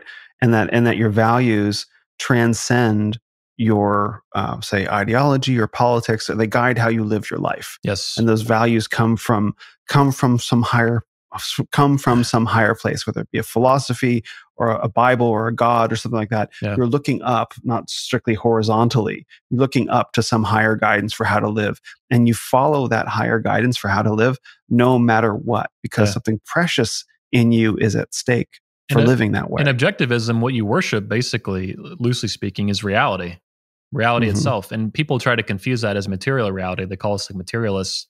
Ayn Rand hated materialism. She explicitly attacked these people. No. She viewed existence as all of existence, everything that exists. If a God exists, okay, that's part of existence. And if he doesn't, he doesn't. Ideas are part of existence.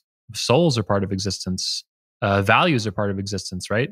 I might not be able to grab it, but it's we call it in objectivism, you call it a relational entity. An idea doesn't not exist. Of course it exists. It's in your head.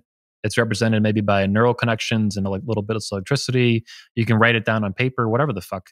Whether you write it down or not doesn't determine its existence. It still exists in the first place. It just exists as a specific form, right? Energy, physics, matter, whatever the fuck.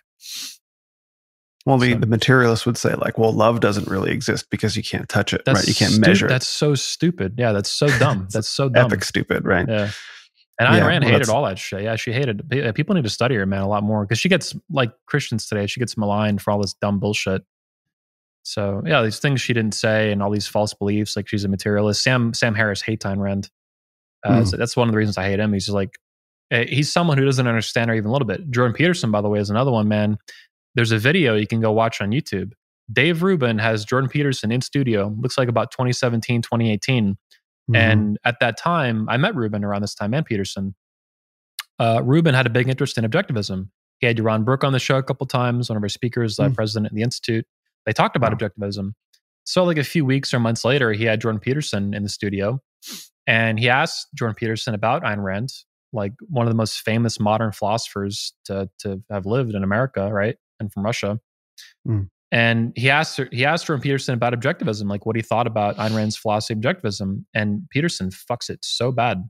Like I forget exactly what he said, but it's really, you could see Rubin kind of getting like, what? Like he asked him some pretty specific questions, like what his thoughts were on it, selfishness, this and that. And you could tell Peterson had no idea what to say. He bullshitted his way through it. And I was very disappointed. He wasn't aggressively against it, like Sam Harris, just basically propaganda bullshit. But Peterson kind of pretended to understand it, and it was like, it's really cringe. It's some of the most cringe shit I've ever seen from Peterson. That's like when I saw someone ask him if he was a Christian, and he's like, "Well, what do you mean by Christian?" And the guy's like, "Do you accept Jesus as your Lord and Savior?" He's like, has to spell it out like line, like letter by letter. So that kind of annoyed me too, though, with Peterson with that. But overall, I still like him, I'd say. Yeah, I think he really struggles with his position with religion overall, that he's moving in a more religious direction. Certainly some of his interviews lately, like he's been crying on camera, which has been really moving to see in recognizing, that there's been some events in his life, just to, I guess I'll loosely paraphrase, that he wasn't able to explain with conventional means. And so he's moving in a religious direction. But I think he comes from a world where to acknowledge any sort of faith and Jesus Christ specifically is a career-ending kind of move for him. And so he's kind of struggling with that. Wow. Like you'll be drummed out of academia if you profess a Christian faith. Like that's the fastest way out. Yeah, right? That's crazy. That's fucking retarded. Yeah, for sure. Yeah.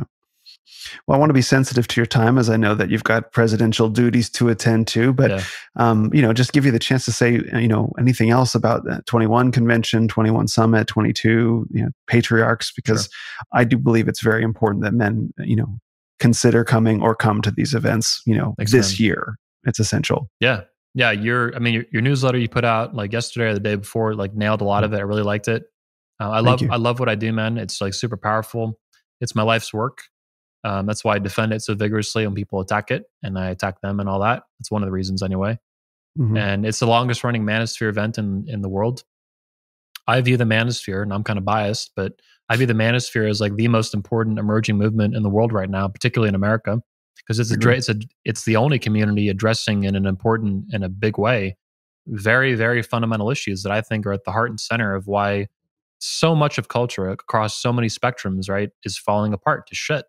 Right? It's not just politics. It's not just the movies. It's not just TV.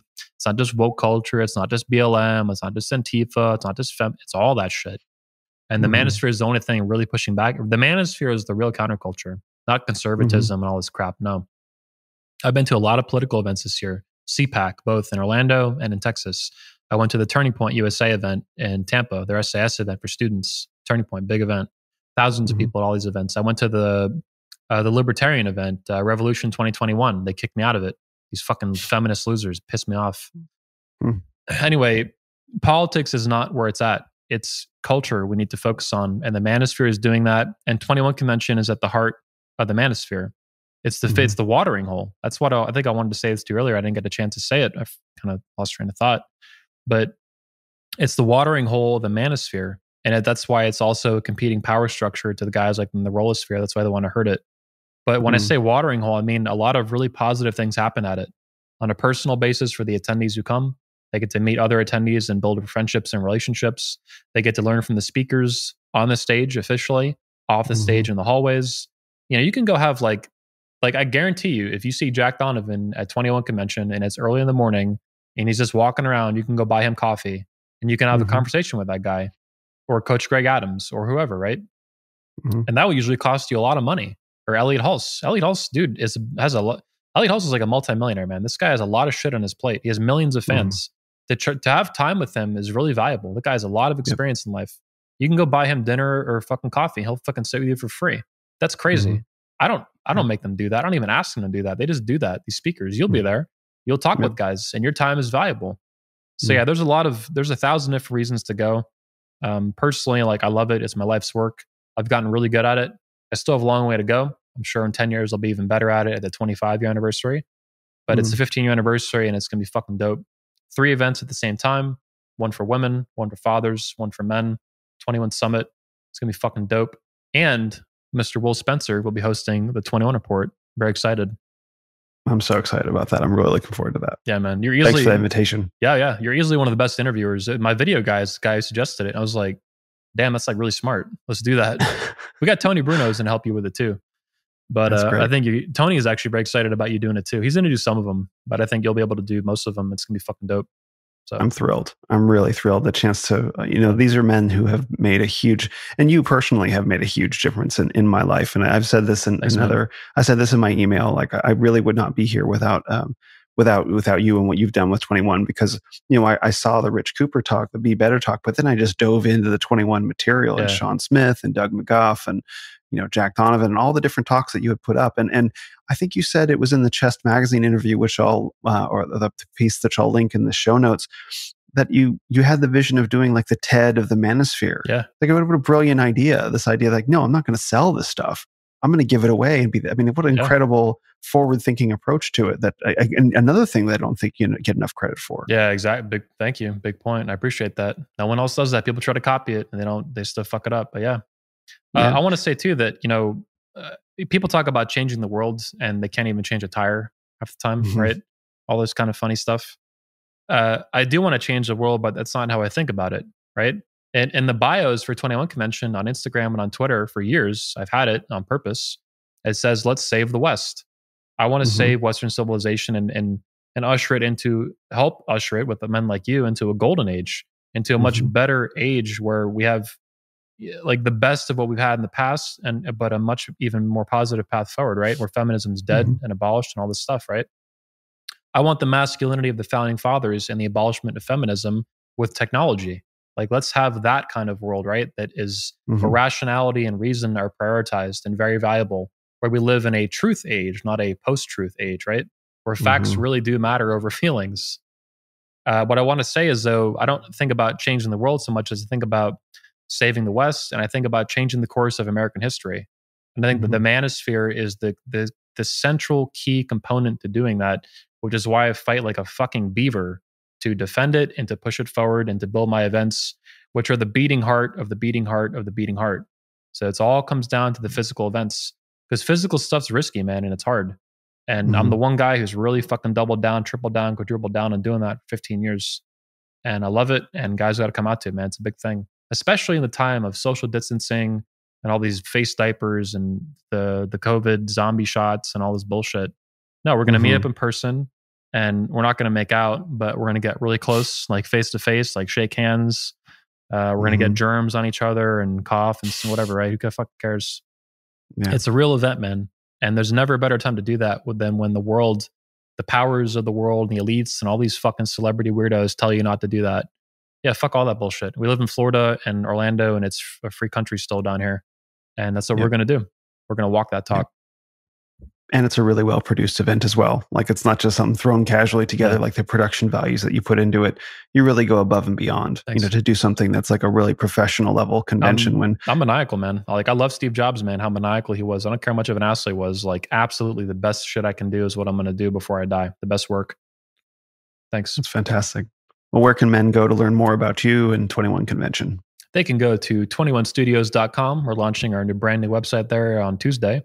And they can go get tickets at that website, 21studios.com, or the 21convention.org, not .com. And they got about 41 days left to get tickets. It's bring a friend free, and the ticket price goes up every few weeks. Currently, the ticket price will go up on September 14th, so they can save the most they can until then. And the price will go up, and as the event gets closer, the price goes up. But bring a friend free and contact speakers like Will for a discount. That's right. And then where can they go to find more of your scorching social media content? They can follow me on most platforms at Beach Muscles.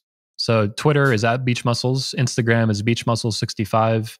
Facebook, I think, is Beach Muscles or Beach Muscles 65. Pretty much just Beach Muscles, like going to the beach. And they'll find my personal accounts. And YouTube, it's just 21 Studios. They'll find it. Cool. I'll link that all in the show notes. Well, thanks so much, Anthony. This has been absolutely fantastic. I really appreciate you taking the time to talk to me today and cover all the ground that we did. Thanks, man. It was a ton of fun. It's fucking dope. Thank you.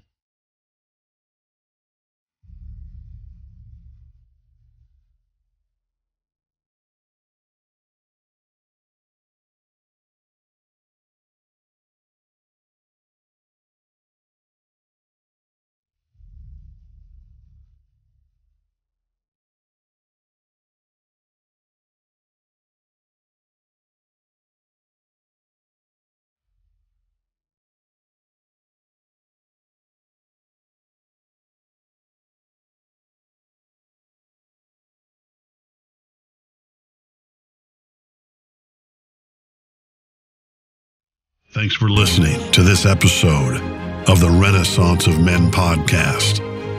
Visit us on the web at renofmen.com or on your favorite social media platform at Ren of Men. This is the Renaissance of Men. You are the Renaissance.